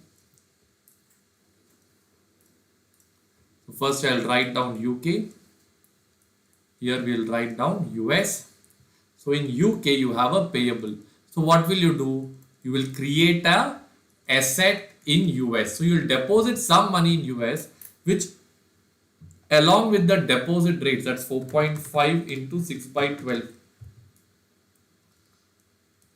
2.25% should give you the answer as how much? It should provide you the answer as $364,897. Okay, so 364,897 divided by 1.0225 will give you 356,867. Okay, fine. So if you have to deposit $356,867 in US, I don't have money with me. First, I should borrow some pound. That pound I should give to the bank. So bank will have a spot bid rate. Okay, spot bid rate, whatever the bank will have, at which I should convert. So what's the spot bid rate? 1.5617 dollar per pound. Once they convert this, I will receive some dollars. Okay, so that will be, that dollar should be $356,867. Okay, so if I do a reverse working, divided by 1.5617, you will get 228,510.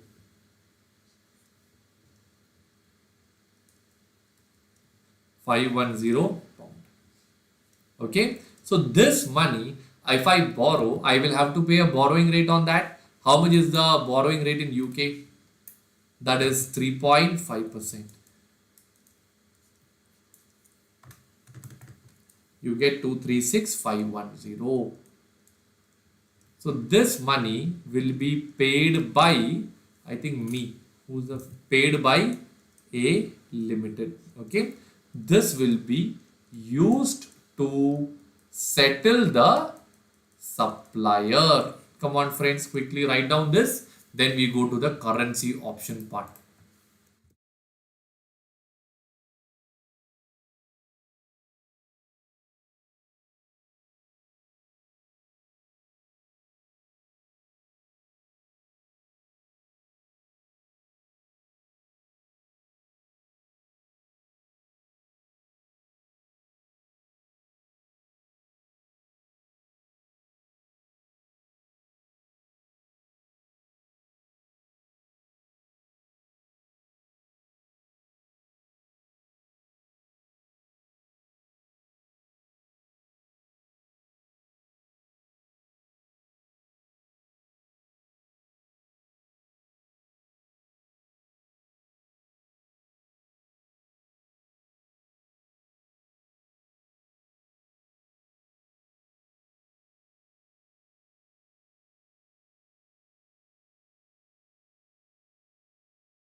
All right. So I believe you are all clear with money market hedging also.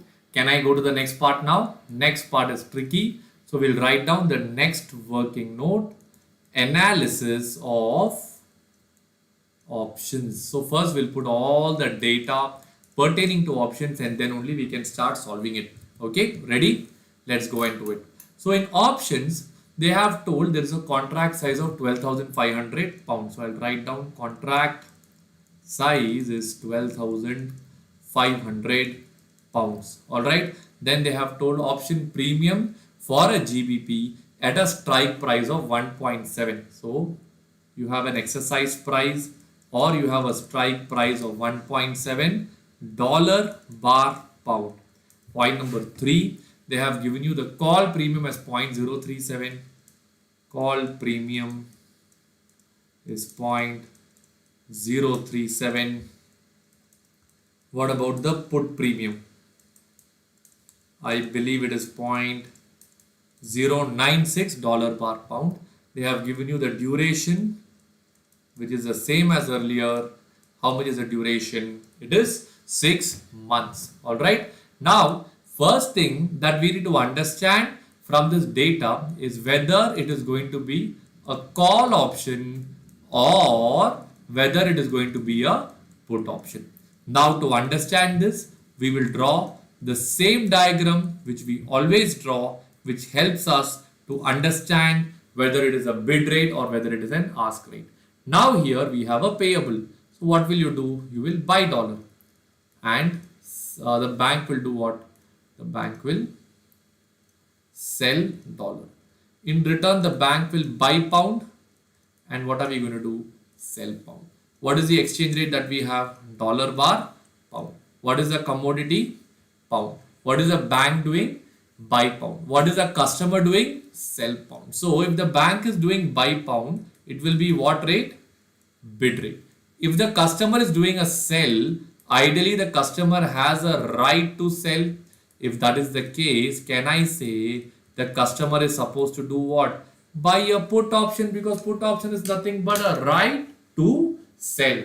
Come on, take a minute, write down till here, understand till here, then we'll go and solve the next part, which is a bit lengthy.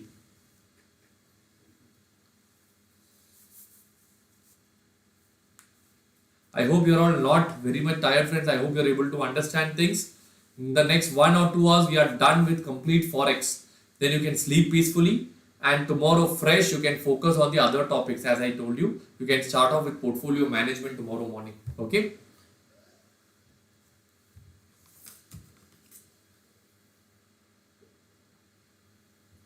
With the next 3 or 4 questions, we'll be done with conceptually with this chapter. Then we'll have some practice questions, which we can definitely read, scribble and discuss. We don't have to do it elaborately like these questions. Okay?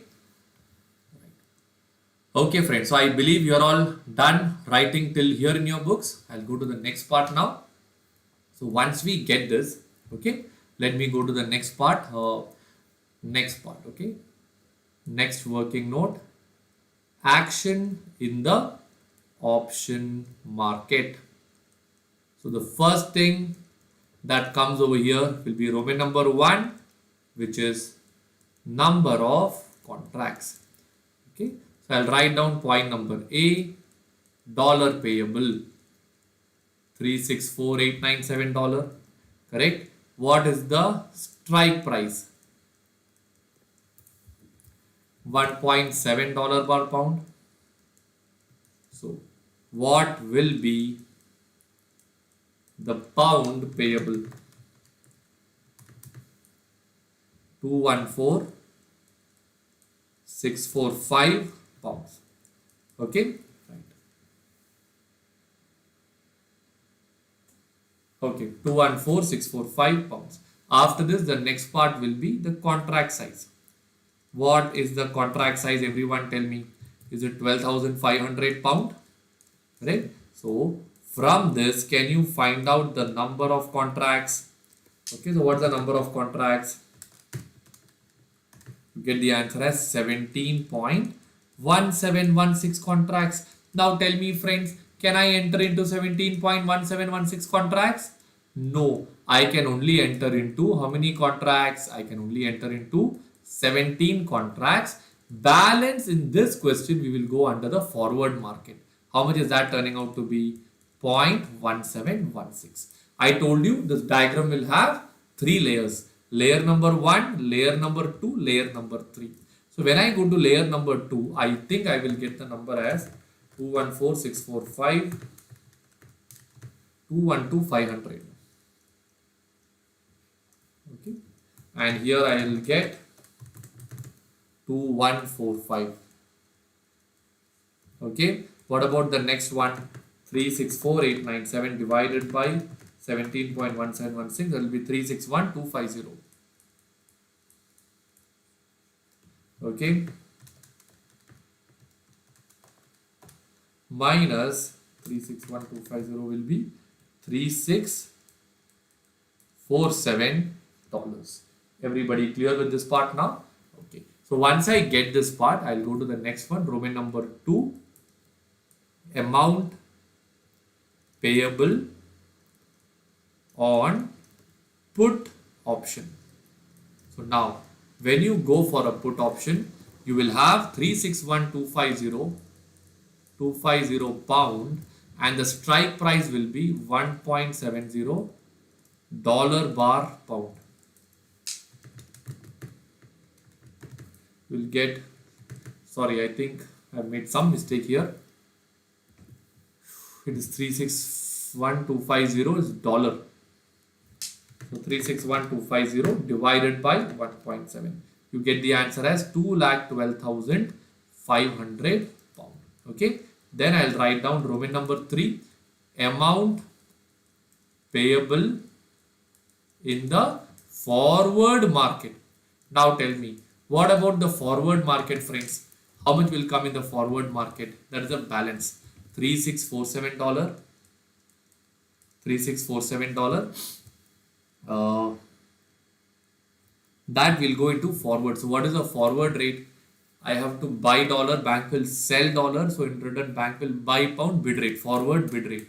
What is the forward bid rate? 1.5455.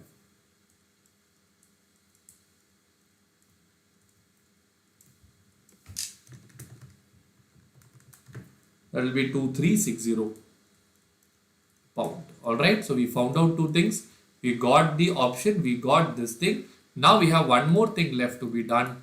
Roman number 4, which will be the option premium. Everyone now interact with me. How much will be the option premium? Let us do it one by one. First one, let me find out the premium amount. So premium amount is how much was the premium? 0.096, correct? So here we are entering into 212,500 pound, right? 212,500 pound into 0.096. That will be $20,400. Okay, that is going to be your premium amount. But this premium is in dollar, so I have to convert this, for which I will use my spot bid rate.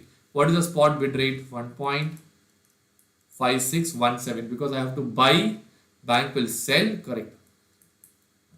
In return, the bank will, so 20,400 divided by 1.5617. So how much is the premium I have to pay in pound? 13,063 pound. This premium has to be paid now, but I have to add the time value. So I will add interest for how many months? For 6 months. What is the borrowing rate in UK? 3.5%. 13,062 into 3.5% will be 457 pound. Okay. So what is the total payable by all of you? That will be 13,520 pound. Excellent. So what is the total amount I'll have to pay now? Add up all the three and tell me. 2,12,500, 2,360, 13,520. That is 228,380 pound. Whew. A very big question is covered, friends. Take a minute. Write down this.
Friends, are you all done with this? Yes. Friends, what we'll do is, I think we are done with this long question. We have only two more questions with which conceptually the entire thing will get over. One is transaction exposure, other one is nostro vostro. It will take me maybe 20 minutes to do this. Once I do this, conceptually all the forex areas are over. Then we take a 10 minutes break, and then in the next 1 hour, 11 to 12, we'll sit and read, discuss and solve the remaining questions one by one. Only one more question is there in the end. London one question is there which we might work out together. So can I do these two questions also and then give you a break? One will take 10 minutes, other one will take maybe 5 minutes. So maybe by 10:30 we can, I'll give you a break, but we'll be conceptually covered all the forex questions over here. Is that okay, friends? So let me do this quickly, and then I'll give you a short break. All right. So let's do question number 13 now. Okay. Write down question number 13. Working note number 1, basic data.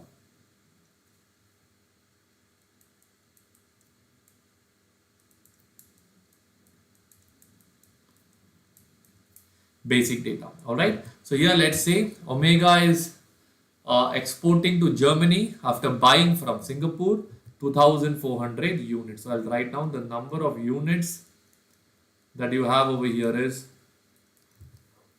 2400 units. Selling price 500 euro.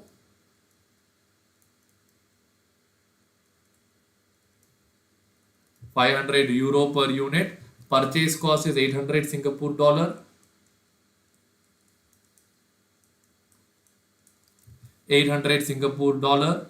Fixed cost is 1000. Fixed cost is 1000, and the other variable cost is 1500. 1500. The amount is receivable in 6 months. So I'll put the duration over here as how many months? It will be 6 months. All right. And then they have given you the spot rate, 6 months forward rate, etc., from which they want you to find out the transaction exposure. So what is the concept of transaction exposure? Whatever is the profit you get now versus whatever is the profit you get after 6 months. So I'll go to working note number 2. I just go to working note number 2 and I will write down transaction exposure. Okay. So I'll draw a table here. Particulars. You have now, and then you have after 6 months. Okay. Point number A, you have a selling price. So here what is the selling price? 500 euro. So when I receive 500 euro, I will sell. Bank will buy euro. Euro being the commodity, it will be the bid rate. So what is the spot bid rate? 51.5. So what is 500 into 51.5? I'll get 25,750. But if I do it after 6 months, it will be 500 into 52. Here it is 51.5 and here it is 52.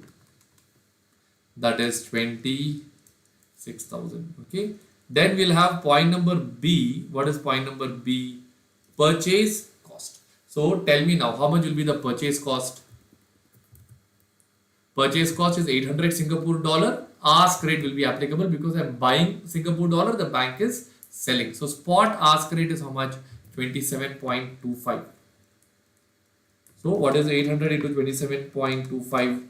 21,800, and forward will be 27.75.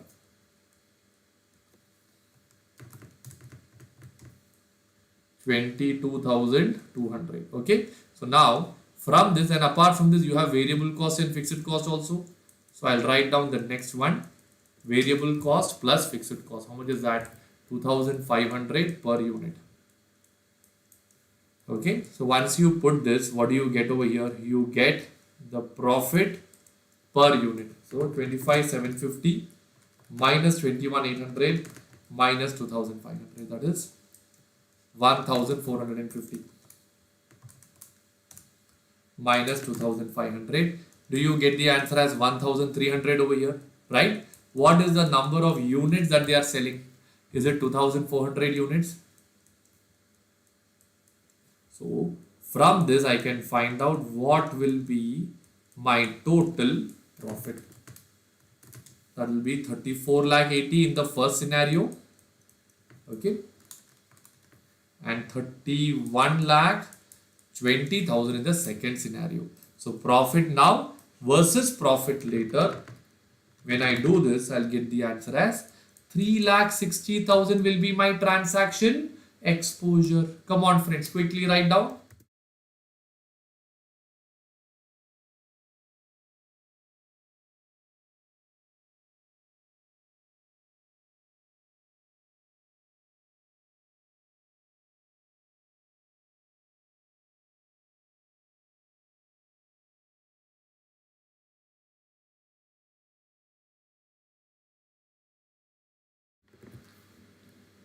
Alright friends, I hope you are clear with the concept so far. So that's the first requirement. So we just did the first one. Then they have given you some additional information. Okay. So here they are asking you to calculate the loss or gain due to transaction and operating exposure. If the contracted price is turning out to be how much friends? 25,000. So now they have a fixed selling price and they have given some new exchange rate. The current exchange rate changes. Friends, spot rate will change, but forward rate remains the same. And then they give you about price elasticity 1.5. It means for every 1% change in the price, your demand will change by 1.5. Everybody clear with this part? Okay. So now with this, they want you to find out transaction exposure also, operating exposure also. So first, let's go and find out the transaction exposure. So I'll write down the next working note. Transaction exposure in situation number 2. Okay, so here again I'll draw the table, particulars. Now 6 months. Okay, then I'll write down selling price, variable cost, sorry, not variable cost, purchase cost. Then you will have variable cost plus fixed cost. This will give you profit per unit. Then you will have the number of units and we can find out the total profit. Now the selling price has become very simple. It will be 25,000. As far as the purchase cost is concerned, spot exchange rate has been changed. That is 52.05 and 27.75. So it will be 27.75. That will be 22,200. Forward rate remains the same. Sorry, that's the forward rate. The exchange rate is 27.15. Sorry, friends. 21,720. Okay, other one would be 22,200. Okay. Now what about the variable cost and fixed cost? 1,000 and 1,500. That is 2,500. Okay. So now once you put this, I'll get a profit of 780 over here. And here you get the answer as 300. 2,400 units. 2,400 units. You get the answer as 18,72,000. And here it is 7,20,000.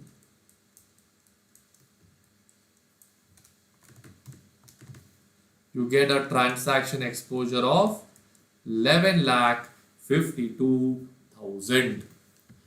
Now we are there to do operating exposure. Take 2 minutes, understand this, then we will go to the final part.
All right, friends. So we are done with transaction exposure. Now let us go and do operating exposure. All right. So I'll write down the next working note heading, operating exposure. Friends, operating exposure is nothing but transaction exposure, but after considering the price elasticity. Okay. So first I will write down the profit per unit. How much is the profit per unit? We already have 780 and here we have 300. We already know the units are 2400 units over here. Here, whatever is the units that we are going to find out, that is what will give us the operating exposure. So because of price elasticity, what will happen? These units will change. Why? Because now it's a home currency invoicing. I will explain that also to you. First, let me put the diagram. From the German fellow's point of view, he has to buy rupee. In return, the bank will sell rupee. So what will we do? We will sell euro and the bank will buy euro. The exchange rate is rupee bar euro. So what is the commodity that we have over here? Euro. Buy euro. Bid rate or ask rate? It will be the bid rate. Now keeping this, let me explain to you. Point number A. Okay. What is the selling price as of now? 25,000 rupees. Okay. So units, wait, selling price is in Indian rupee, that's 25,000. So I'll just write down over here. They have talked about price elasticity and we know it's a bid rate now. So basically, what will be the amount payable now? The amount payable now will be 25,000 rupees divided by the spot bid rate. What is the spot bid rate we have over here? Exchange rate will be how much? Exchange rate will turn to be spot bid rate 51.75. So now tell me, if that is the case, you have to pay 483.09 euros, correct? But what will be the amount payable after 6 months? Suppose if I am making the payment after 6 months, it will be 25,000 rupees divided by the forward bid rate. What is the forward bid rate? 6 months forward bid rate is 52. So 25,000 divided by 52 will be 480.76 euro. So now tell me, what will be the percentage fall in the euro? Can you tell me? 483.09 minus 480.76 divided by 483.09. So do you get the fall as 0.48 percentage? Am I right? If that is the case, what will be the percentage rise in demand if the price elasticity is 1.5? This into 1.5. Do you get the answer as 0.72 percentage? Am I right? Therefore, what will be the revised demand? That will be 2400 units plus 0.72 percentage. Is that 2417 units? Okay. So once we get this 2417 units, that is what we will go and put it over here. So 780 into 2400 will be 18,72,000. Okay. 2417 into 300 will be 7,25,100.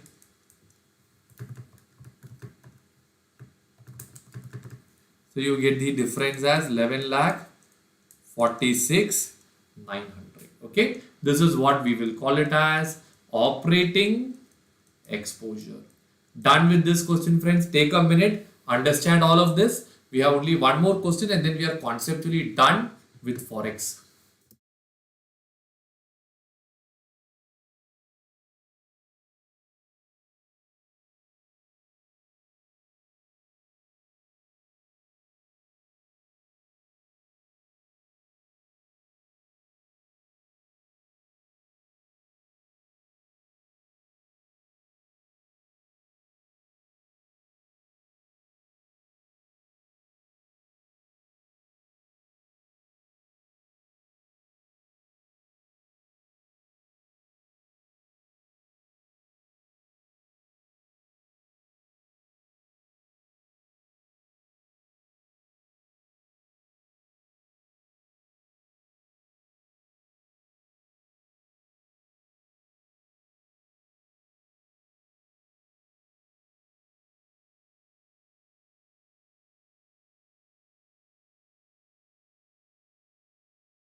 Friends, so we are done with this question. Now we have one more question before we are done conceptually. That is a question on nostro and vostro.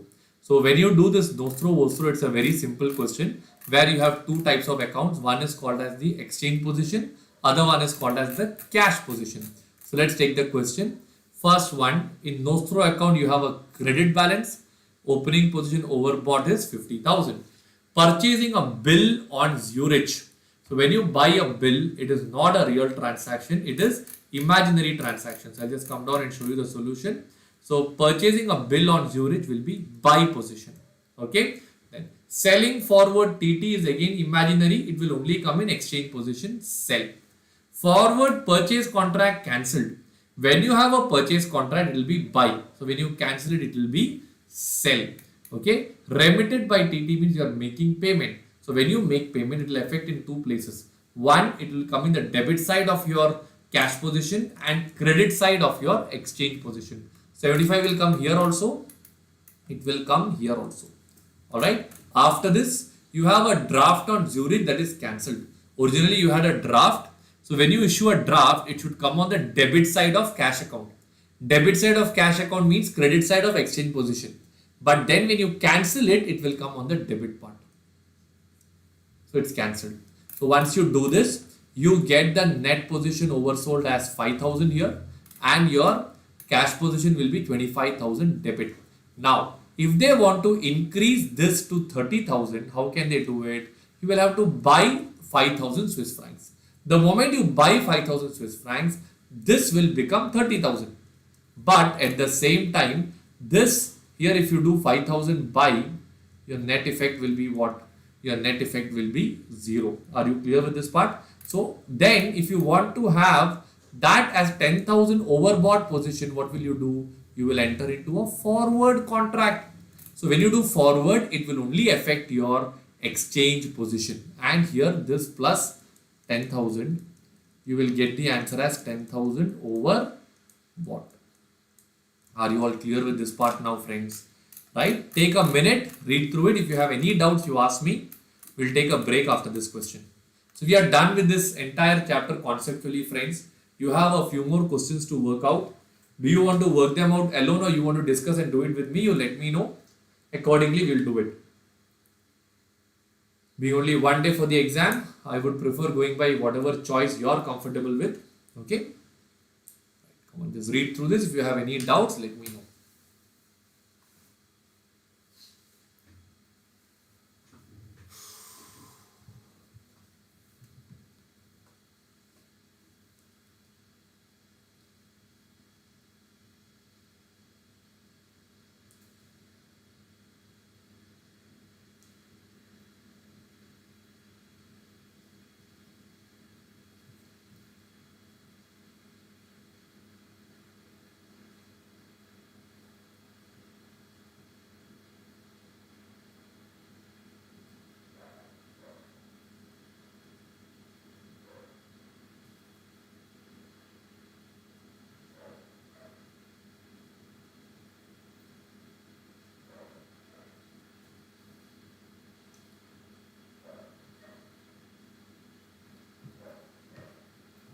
Fantastic. So we'll do it together. I don't want you to strain. We'll just discuss. We'll do combined study. You also keep on talking and we'll do it together. Okay. Just read through this.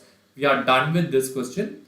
Let us take a short break now, friends. I think we have done a lot of heavy session. Last 2.5 hours. We have cracked almost all the important Forex problems. Let's take a 10 minutes of break. After the break, we'll read and discuss with the remaining questions. And hopefully by 12 o'clock, we'll pack up our session. 12 or 12:30, we'll pack up our session. Okay. So see you after 10 minutes of break. Thank you so much. I'm not cancelling the live. Let it be here only. I'll come back after 10 minutes and we'll resume back. Okay.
Friends, I'm back. I hope you're all fresh now. Shall we crack the remaining questions and pack up with today's session? Right. Okay, let's take this question now. From this question onwards, what I'll do is all the basic data I will highlight for your convenience. All right. So here we, as I told you always, in basic data, what do? We put up all the numbers or we highlight all the numbers. So here you have 3,400 lakh yen. Okay, this is the amount that they have to pay. The company can either avail a loan at 18% with quarterly rest in which they can sell, or company has an offer from an Osaka branch which is offering a 180 days loan at 2% against LC. What is LC, friends? It is letter of credit. So letter of credit basically means an Indian bank has to give a guarantee to the Japanese bank that don't worry, let him take a loan. If he does not repay the loan, I will come and repay it for you. So they stand as a guarantee, but they will not do it free of cost. They will charge you some amount for that. So basically in this case, the options available with you is, okay, for 3,400 lakh yen, either I can borrow in India or I can borrow in Japan. If I borrow in India, what will happen? I have to pay 18% per annum. But if I borrow in Japan, there are two things coming in. One, I have to pay 2% as interest. Two, I have to pay all the LC charges. So this is how it is broken up. So now we have to check how much I will pay if I borrow in India and how much I will pay if I borrow in Japan. This is what we need to work out over here now. Okay. So are you ready with this? Fine. Let's go to the question now. First, basic data, and then if you are settling in India. So when you do it in India, friends, what will happen is you take a loan of 1,000 lakhs. How did you get this 1,000 lakhs? 3,400 lakh at a spot rate of 340. That's the rate given over here. Okay, at 340. 1,000 lakhs along with interest 45 lakhs. Total will become how much? 1,045 lakhs. Correct? On that again you will have interest at 4.5%, that is 47.025, and that will give you the total as 1092.025. Are you all clear with this part? That is the money payable when you pay in India. That's only the interest part. Now, suppose you are paying not in India, you are paying in Japan. You have two parts. Part 1, you have to pay LC charges. Part 2, you have to pay interest. So LC charges to be paid upfront, because always premium is paid upfront. 2%. So on 3,400 lakh, 2% for 6 months will be 34 lakh yen. That when you convert in India will become 10 lakh rupees. Now to pay the 10 lakh rupees now, I don't have money with me. What will I do? I will borrow. So at 4.5, it will become 45,000, and then again interest will come. So total will become 10 lakh 92,025. That is my LC charges. Now I have to pay interest also. How much will be my interest? 2%. So on 3,400 lakh, 2% will be 33.53 lakh yen. So that interest when you convert at 345, that is the future rate, I end up paying 9,95,000. There's some calculation error here. 1 minute. 33,53,000 divided by 345 into 100. 9,71,884. 33.53 lakh yen. 33.53 divided by 345 into 100. 9,71,880 plus, hold on friends, sorry, there is a mistake here. It is not 33.53, it will be 1033.53. That is a typing error that we have over here. So if you're talking about 3433. So sorry friends, 3433. 3,433.53 lakh yen. 53 divided by 345 into 100, you will get 995.22 lakhs. 995.22 lakhs. So that along with 10.92 will give you 1,006 lakhs. So under option 2, 1006 lakhs. Under option 1, 1092 lakhs. Which is better? Option 2 is better. Take a minute, read through the answer. If you have any doubts, you can chat in the chat box.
Yes, Asif, it will be available for tomorrow, but try finishing it today itself. Tomorrow you have many other important chapters to cover which are more scoring. This is a heavy one, so I thought of doing it together so that you all get the advantage of this. Please take a minute more, read through this, then we go to the next question.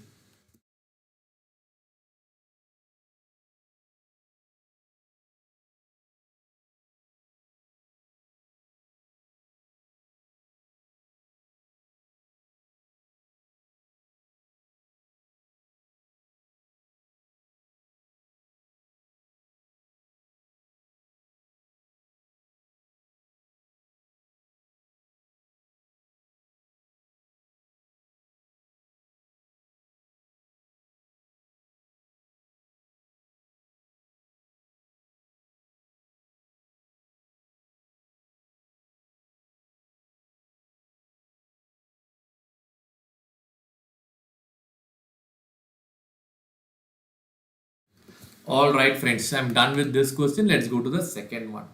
Okay, you, a forex dealer of your bank, are informed that your bank has sold TT on Copenhagen for Danish kroner 10 lakh at a rate of 6.5150. You are required to cover either in the London market or in the New York market. Let's read again. You are a forex dealer of your bank. So when you say you are a forex dealer of your bank, you are basically nothing but you are the bank only. So I'll put a diagram. Okay. So this is you. This is your customer. This is you. All right. So now what have you done? Has informed that your bank has sold a TT on Copenhagen for DK 10 lakhs. Okay. At 6.5150. Sell 10 lakh DK at the rate of 6.5150. Am I right? Fine. Now, this is the original, so that is 65 lakh 15,000 rupees. If this is rupee bar DK, correct? Now, you want to cancel the contract. How will you cancel the contract? You will buy 10 lakh DK at the rate of any one thing. So I can do this either in the London bank. So when I go to London bank, what is the rate that I have over here? Pound. Or I can go to New York bank. If I go to New York bank, what will I have over here? I will have dollar. Are you clear with this part? So just take a minute, draw the diagram. Then we will have to find out the desired rate over here will be rupee per pound. Here the desired rate will be rupee per dollar. Keeping which we are supposed to do the cross rate part. Come on, quickly write down this.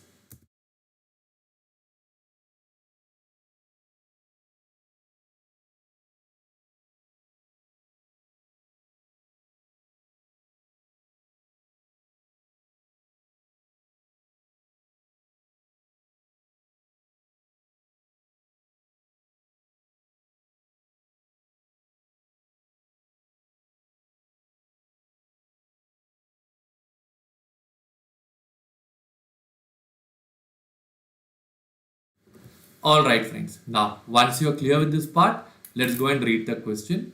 They have given you Mumbai, London. What is Mumbai, London? That is rupee per pound. What is Mumbai, New York? Rupee per dollar. What is London, Copenhagen? That will be DK per pound. Hold on. So I think I have made a small mistake. Here I am looking at rupee bar DK. In both the cases, I am looking for rupee bar DK. But to get this rupee bar DK, I can either use pound or I can use dollar. Okay, this one will be DK bar dollar. Okay, so let's come down. So as I showed you the diagram, bank selling at 6.5150 at what rate? Okay, so when you come down, we have to go by cross rate. So cross rate, what is my desired rate? Rupee bar DK. Then I have to decide bid or ask. So here, what is it going to be? It is going to be the ask rate because the bank is going to sell DK. Correct? When you buy DK, this bank is going to sell. So it is going to be the ask rate. Once you get the ask rate, we'll do the cross rate. So ask rupee bar DK is equal to ask rupee bar pound into ask pound bar DK. So you get the answer as 6.5078. Everybody clear? That is when you do it in which bank? This is London. That's why you have used pound. Okay. So when you do it over here at 6.5078, you get a profit of 0.072 lakhs. So that is nothing but 7,200. Then you can do exactly the same thing in which market also? You can do it in the New York market. So there again you use the cross rate. Ask rupee bar DK is equal to ask rupee per dollar. Here we'll use dollar. So you take the dollar, you get 6.51 as the cross rate.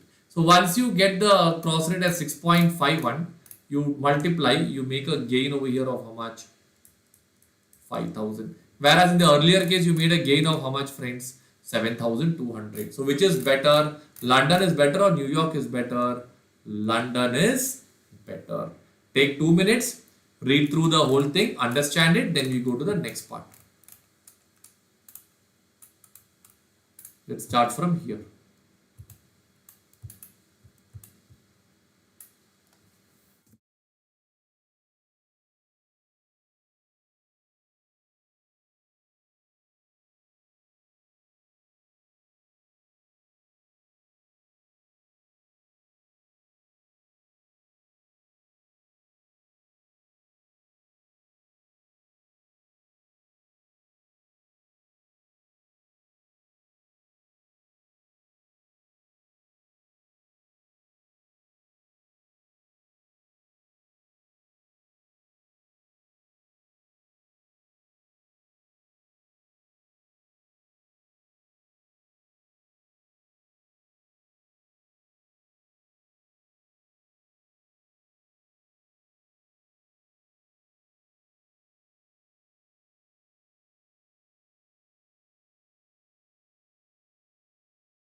Arvind, you want me to explain to you why we use ask rate to cancel? I'll explain to you.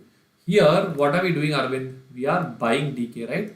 If I'm buying DK, what is the London bank doing? London bank will sell DK. DK being the commodity, what rate will be applicable over here? It will be the ask rate. Okay.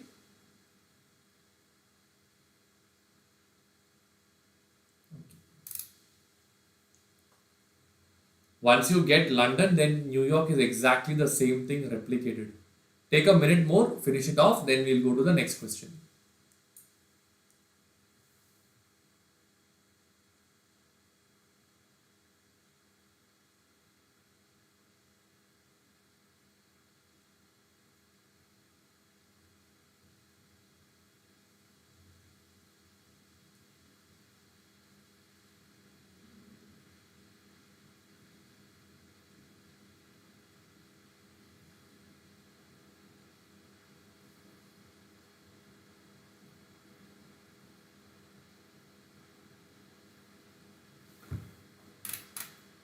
Same way you'll do for New York Bank also.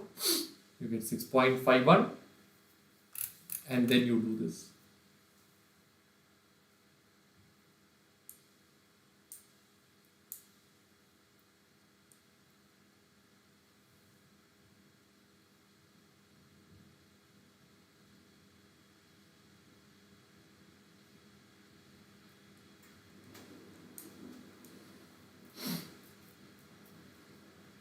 Alright friends, so we are done with this question. Let's go to question number 17. 17 is a very easy question. Okay, it is a question on transaction exposure. So for example, in case of US dollar, okay, you have an inflow of 400 lakhs. You have an outflow of 200 lakhs. What is your net inflow? 200, correct? On this 200 lakhs, today I would have got 48.01. After 6 months, I am going to get 48.82. How much more I am going to get? 0.81. So what is 200 lakhs into 0.81? 162 lakhs. That's what you call it as the exposure. So when you look over here, 400, 200, so that's put in millions. Net inflow is 20, 0.81, you get 16.2. Next one was 28, net effect is 12. Again, the spread was 0.67, so you again get 8. 30 and 20, your receivable is 10. Spread is 0.41, you get 4.1 more. Last one is a payable. 15 inflow, 25 outflow. So you have a 10 net outflow, but your spread is also decreasing. So far the spread was increasing, so I was getting more. Here spread decreasing means I will end up paying less. So this also becomes my profit. All these are already my profit because I receive more. Here it's a profit because I pay less. So that is the total. So this one is offsetting. The payable is offset by reduction in the liability. Okay, take a minute, read through it, then we will go to the next question.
Alright, shall we go to the next question?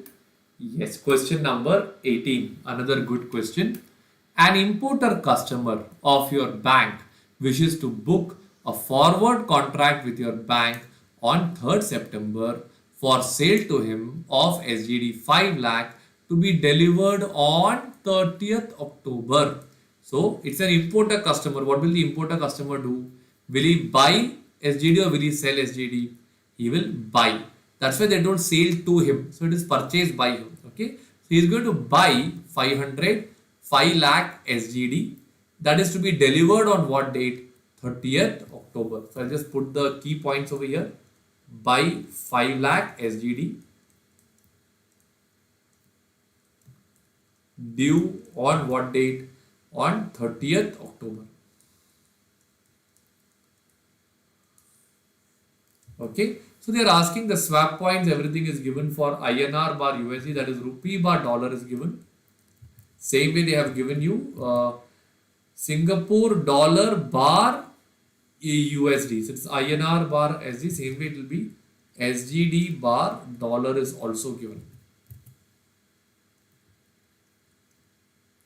These two things are given. Alright. Have they directly given rupee bar SGD? Is it given directly? No. How do you find out rupee bar SGD? it will be rupee bar dollar into dollar bar SGD will give you rupee bar SGD. So we have to basically take a cross rate over here. Everybody clear so far? Okay, right. Now let's go and solve it. So they have told there is a margin of how much paisa over here? 5 paisa over here. So we'll discuss that part also. Basic data, what we already discussed. Cross rate. So what is the desired rate? Rupee bar SGD. Bid or ask, here what will happen? You are buying SGD, so the bank is selling SGD. So what rate is applicable? Ask rate is applicable. Alright. Now, once you know the ask rate, we have to do the cross rate. Ask rupee bar SGD is equal to ask rupee bar dollar into ask dollar bar SGD. So when you do it like this, you end up getting the cross rate as how much? You get the, when you do this, you get the answer as 28.86. But then they have also told there is a margin of 5 paisa to be added. So when you get the cross rate, you add the 5 paisa, you get the answer as 28.91. Then you have 5 lakh Singapore dollar into 28.91 will give you 144.55 lakhs. Alright, come on. Now read through it and understand this part. Start from here.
Friends, are you all done? I believe you also have the PDF with you, right? You don't have to go at the pace at which I am going. You can go at your own comfortable pace. Alright? Can I go to the next question now?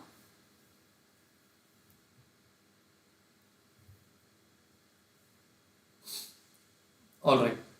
Let's go to the next question now. Okay. They have given an alternative solution. You can ignore it. We'll follow one. That's enough. Okay. Now, company operating in Japan has operated sales to an Indian company. All right. So basically, from Indian company point of view, what is it? There are two countries over here. One is India, and the other one is Japan. All right. So, company in Japan has offered sales means from Japanese point of view, it is sales and it is receivable. But from Indian company's point of view, it is what it is, purchase, or it is nothing but payable. All right. The amount is 108 lakh yen. At today's spot rate, it is equal to 30 lakhs. So now tell me, 108 lakh yen divided by 30 lakh rupees means what is going to be the today's spot rate? Do you get the answer as 3.60 yen bar rupee? Correct? After 3 months, they have told the exchange rate will decline by how much percentage?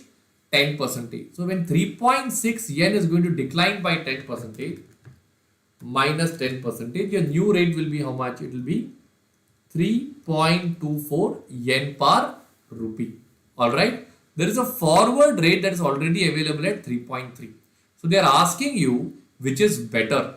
Now see, if it's 3.6 yen per rupee, you end up paying 30 lakh rupees, correct? If it is 3.24 yen per rupee, you end up paying how much? We'll check it out right away now. It will be 108 lakh yen divided by 3.24. That is 33.33 lakh rupees. And if it is 3.3 yen per rupee, that will be 108 lakh divided by 3.3. That will give you 32.72 lakh rupees. So by entering into forward contract, all right, you can save some money over here. How much money can you save over here? You can save 61,000 rupees. That is all about this question, friends. Okay, I'll just show you the data now. Basic data you have already given. Exchange rate determination as we have told. Okay, they have told 3.24. So when you have 3.24, you end up paying 33.33. So you end up paying 3.33 lakh more. When you enter into a forward contract, you end up paying only 32.72. So you save 0.61.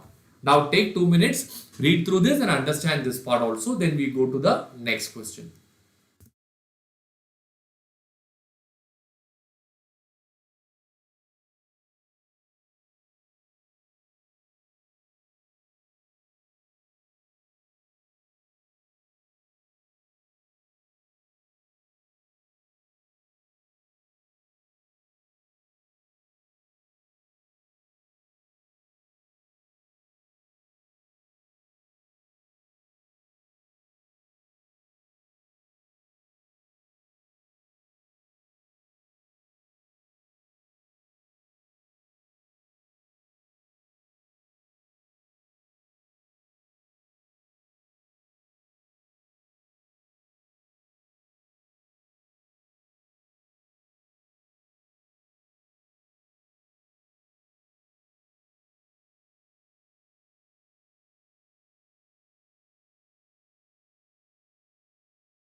Friends, are you all clear with this part?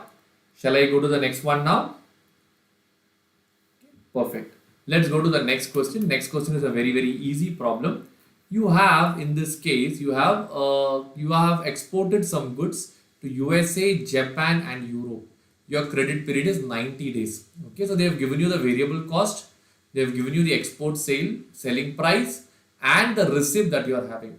So for example, if you have 78 lakh yen receivable and the selling price is 650, that will give you how many units over here? 12,000 units. Same way in the second case, you will get the answer as how much? It will be 10,000 units. Okay, and in the last case, it is going to be 95,920 divided by 11.99 will be how many units? 8,000 units. Now, for this many number of units, okay, I will receive the money either in 3 months forward or 3 months spot. So if I am receiving in 3 months spot, I will get one particular PV ratio, average PV ratio.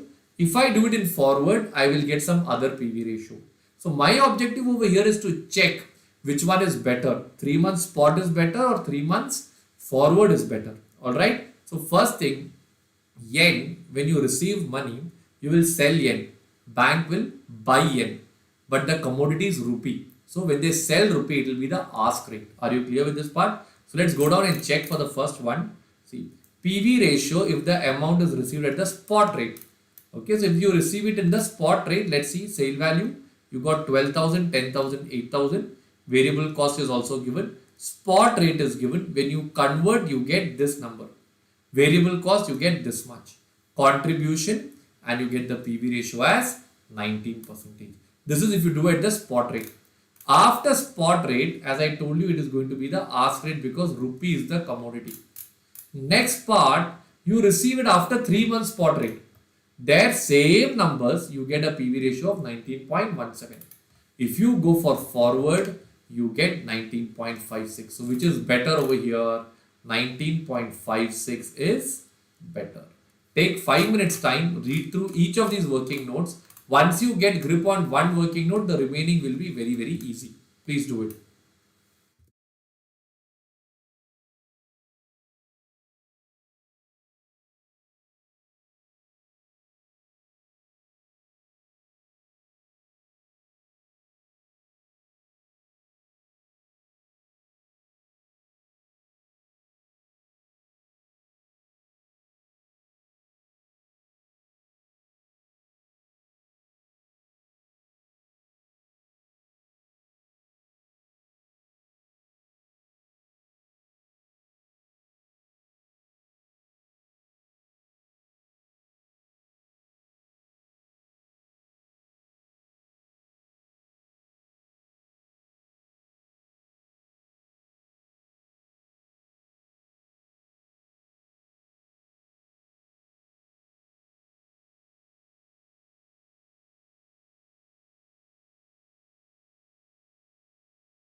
Friends, I believe you are clear with this part. Can I go to the next one now? Alright. Now we'll go to question number 21. 21 is a very, very good question, friends. We will go a little bit slow on this question and we'll solve it together. Alright. Alright. This is a very good question. So we'll do one thing. There are two parts, Canadian dollar 10 lakh 10,000 and 7 lakh 5,000. I will do 10 lakh 10,000. 7 lakh 5,000 is exactly the same. Okay. So I'll write down working note number 1. Question number 21. Working note number 1, that is basic data. Okay. So now here you have to pay. So dollar or CAD payable. So how much is the CAD payable over here? Everyone tell me. 10 lakh 10,000 CAD. Okay. This is payable on what date? 31st July. Due date is going to be 31st July. Alright. Point number C. The firm is risk averse and its policy is to hedge the risk involved in all the Forex transactions. Finance manager of the firm is thinking of hedging using two methods. One is forward contract or options contract. Forward contract is very simple because today's date is, I think, June 30. So today, June 30. So once you are clear with this part, forward contract, I will use 1 month forward contract rate. That is $0.9307 per CAD. So 1 month forward rate will be $0.9301 bar CAD. So what will be the dollar payable? Can you tell me based on this? It will be 10 lakh 10,000 into 0.9301. That is 9,39,401 dollar under what contract? Under forward contract. So forward contract was very simple. I could crack it right away in the basic data itself. But what's more challenging is the other one. Price for CAD bar US dollar on a US stock exchange, cent per CAD, contract size 50,000 are given below. So down you have some rates for July, you have some rates for September. Okay, you have for both call and you have for put. So I am looking at the July rates. Now my question is whether it is a call option or whether it is a put option. How do you decide that?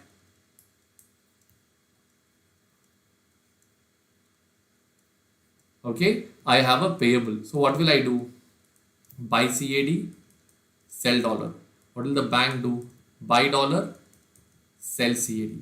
Here the exchange rate is given as dollar bar CAD. Correct? Buy. So you need to write to buy. So it will be a call option. Everybody clear with this part? So I have to go for call. I don't have to go for put in this case. Now call option, there are 3 strike prices are there. So down let's read. They have told that if options are used for 1 month option, for our case it is 1 month, you need to have a strike price of 94 cents. So the strike price over here will be 94 cents. So that will be 1.02 cents. Okay. So once I get this data, solving the remaining part becomes very easy. I'll write down working note number 2, amount payable under call option. Okay. So here when you go to the call option, you just read through the whole question. How much is the money payable? 10 lakh $10,000. So CAD payable is 10 lakh 10,000 CAD. Okay. What is the contract size? That's also given in the question. 50,000 Canadian dollar. Now tell me, you get 20.20 contracts. Okay. In this 20.20 contracts, you will have 20 over here and you will have 0.2 over here. Correct? So that will be 10 lakh CAD will go under this thing. The remaining 10,000 CAD we will have to take under the forward market. Now, forward market, we know the rate is 0.9301. Correct? Dollar bar CAD. So you get the answer as $9,301 over here. Whereas when you have this 10 lakh CAD that is coming for the other part, we'll have to use the strike price of 94 cents, that is $0.94 bar CAD. So that will turn out to be $9,40,000. So when you add up these two things, you will get 9,49,309 dollar. Along with this, you will also have an option premium plus. How much is the option premium? We got 1.02 cents, that is 0.0102 dollar bar CAD on 10 lakh CAD. Correct? So what is 10 lakh into 0.0102? That is $10,200. So when you do 959,301 plus 10,200, you end up paying how much? $959,501. Same way you have to do for the other one also. I'll now give you 5 minutes time. You can write down this in your books, friends. This is important.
Yes, friends, I believe you're all done writing this in your books now. Can I go to the next part? All right. So we are done with this part, friends. I'll just quickly show you the answer. We got 9,39,401, exactly the same way they found for September also. No other thing is different. So number of contracts we got 20.2, they got for September 14.1. All right. So then here we got 9,59,501 because we had to pay 9,40,000 for options, balance for forward or the spot rate, and you had the option cost. Here you get 6,81,158. So we are done with this question also. Friends, 22 is exactly similar to the earlier future question that we have done. Let's discuss it together. Zaz, a UK based company, is in a process of negotiating an order for 2.8 million. So this is your receivable. Okay. How many months credit? 6 months. Okay. If successful, blah blah blah, SAS is having three alternatives. Alternative number one is to remove the transaction risk. You should invoice the German firm in sterling. So when they say invoice in sterling means they are trying to use home currency invoicing.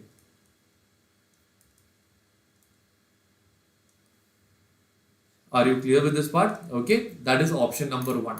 Option number two, what they are having is they want to do a hedging using forward contract.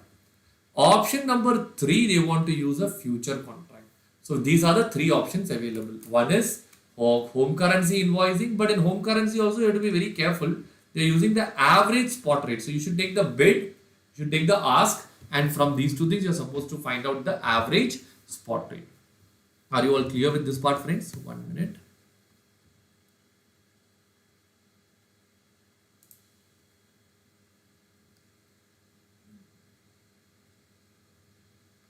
All right.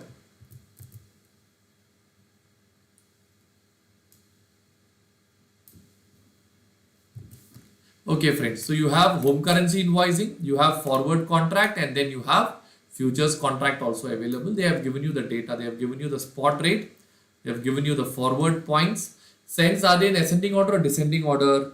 Descending order. So add or subtract, subtract. Then they have given you the currently trading price, the future contract size is given, and the future rate is also given over here. Everybody clear with this part? So you are required to calculate based on these data. Okay, so first we'll write down the basic data. Amount receivable, spot rate, forward point, so you get the forward price also over here. Okay, next, future price is also given and the contract size is given below. Now when you go for home currency invoicing, first thing that's to be done is that you have a receivable, so you will sell euro, bank will buy euro, euro being pound being the commodity, it will be the ask rate. Okay, so 28 lakh divided by 1.1965. How did I get this? Average spot rate. So I took the bid rate and the ask rate and I divided it by 2. So when you do it like this, you end up getting 23 lakh 40,158. This is coming under what? Under home currency invoicing. Next one, you go under forward contract.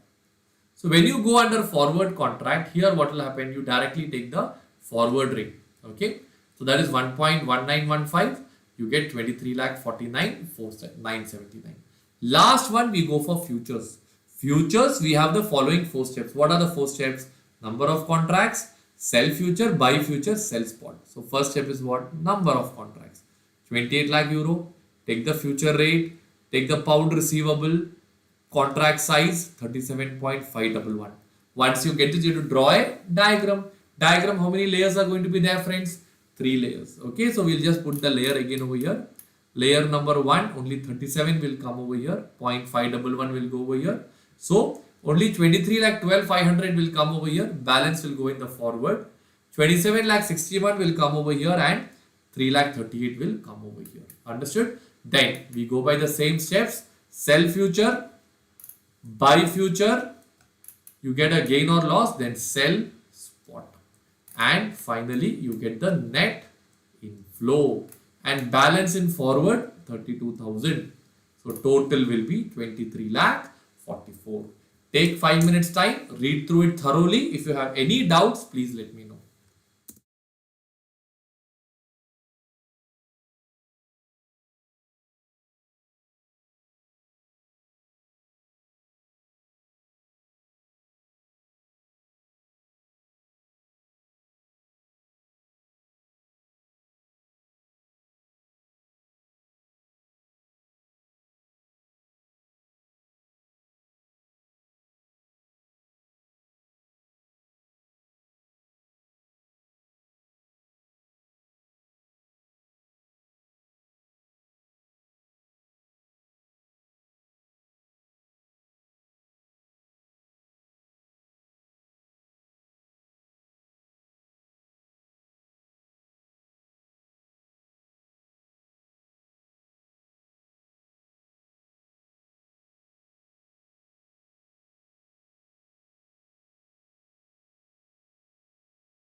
Yes, friends. So we are done with this question also. Shall I go to the next one?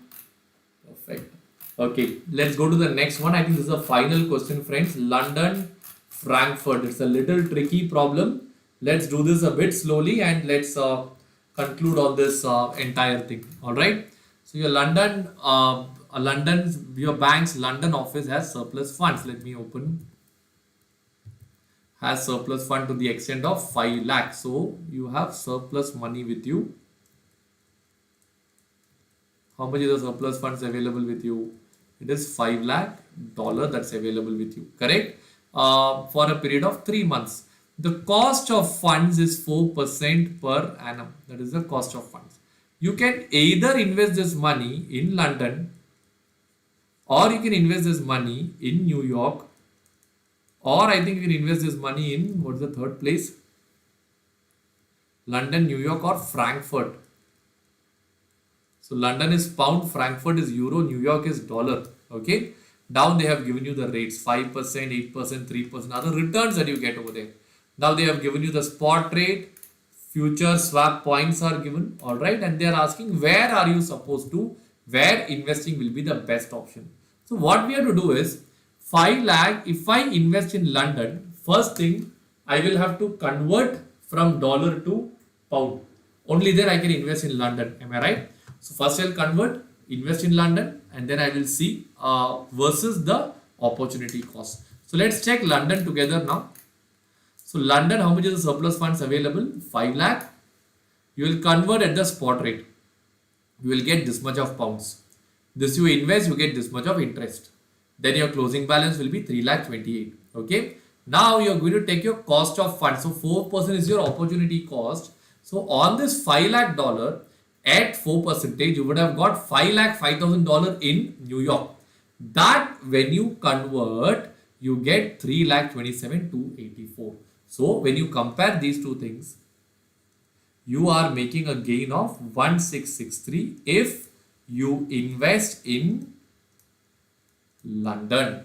Take a minute, understand London, then we will go to New York separately.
Yes, friends. So London option is over. Shall we go to the second one?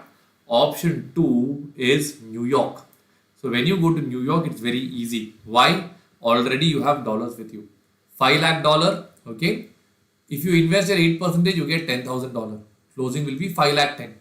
Now, once you get this 5 lakh 10, you can convert it back to pound because pound is where we are. We are in London. So you get 329,563 minus the opportunity cost. This is the same number that we took over here. See here, you took same number. Okay. So you get a profit of 2279. Okay. So which is comparatively better. This is better than putting it in London. Now we have to compare this with what? Frankfurt. Take a minute, read and understand this. Then I will slowly go to the final option of Frankfurt. with which we'll be done with this session. All right.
All right, friends, let's go to the final option of Frankfurt now. Okay, are you ready? So when you go to Frankfurt, you have $5 lakh. You have to convert this into euro. Now the problem is they didn't have a dollar by euro rate. So we have to do it using what? The cross rate. So when you use this, it will be the ask rate. Why? Because you will be giving dollar.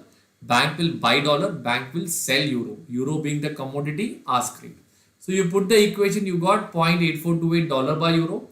Once you get that, you convert. You invest this many euros. You get this much of interest. Your closing balance will be this much euro. Now from euro, you have to convert it back into what? Pound. So you will give euro, bank will buy euro, and the bank is going to sell pound. So here pound being the commodity, we took the ask rate. So you get this much of pound minus the opportunity cost. Your profit will be 2033. So here you got 2279. 2033, and here you got 1663. So which is the best out of these three? US will become the best, or London is the, sorry, New York is the best option.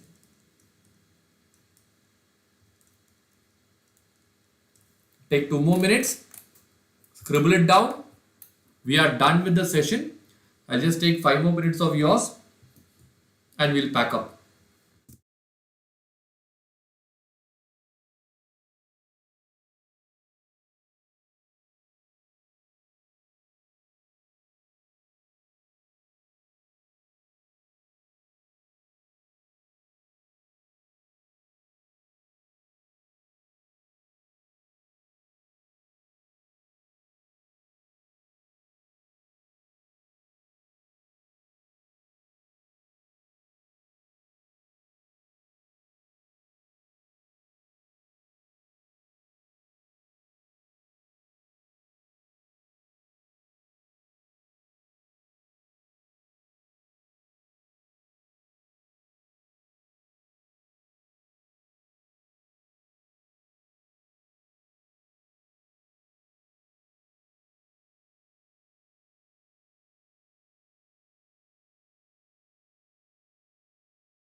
Yes, friends. So I believe we are done with this part. And with this, we are done with this intensive Forex marathon. I expected this to go on for 5 hours, but we have finished the entire thing in 4 hours of time. I hope this was very much useful to you, friends. One big chunk is off your head now. Okay. Now just stay cool, sleep well, study the remaining part really, really well. Don't get emotionally affected by whatever has happened in FR. Forget all that. Sleep well, get up, do your best, leave the rest. That's all that we can do. I am with you. Study really, really well. Any doubts you have, you can WhatsApp me. I will clear your doubts tomorrow night itself if any messages are coming to me. So please don't worry. I'm with you. Let's study together. Let's win together. Day after tomorrow will be a very good day. Even if the paper is tough, you have to be tougher than the paper. don't get demoralized with paper being paper being tough, or don't get extremely excited if the paper is easy. If the paper is easy, you write well, valuation will be tough. So what matters is how better you write compared to others. Same way, if the paper is tough, don't get demoralized, because it's tough not only for you, it is tough for everyone. So if the paper is tough, you write better than others. That is where you get the leading advantage. And friends, in the last 6 months of time, I have taken a lot of efforts to make sure that you are all better than many other students, where we have done the ODB, we have done the mastery book, we have done the RTPs, we have done many things. My only request is, have trust, give in your best, leave the rest. And don't get emotionally affected whether the paper is easy or whether the paper is tough. Get emotionally affected if you are unable to give in your best in whatever be the circumstances. Alright friends, I'm not taking much of your time now. All the very best for your exam. Study well. Let's hope for the best. Take care. Good night.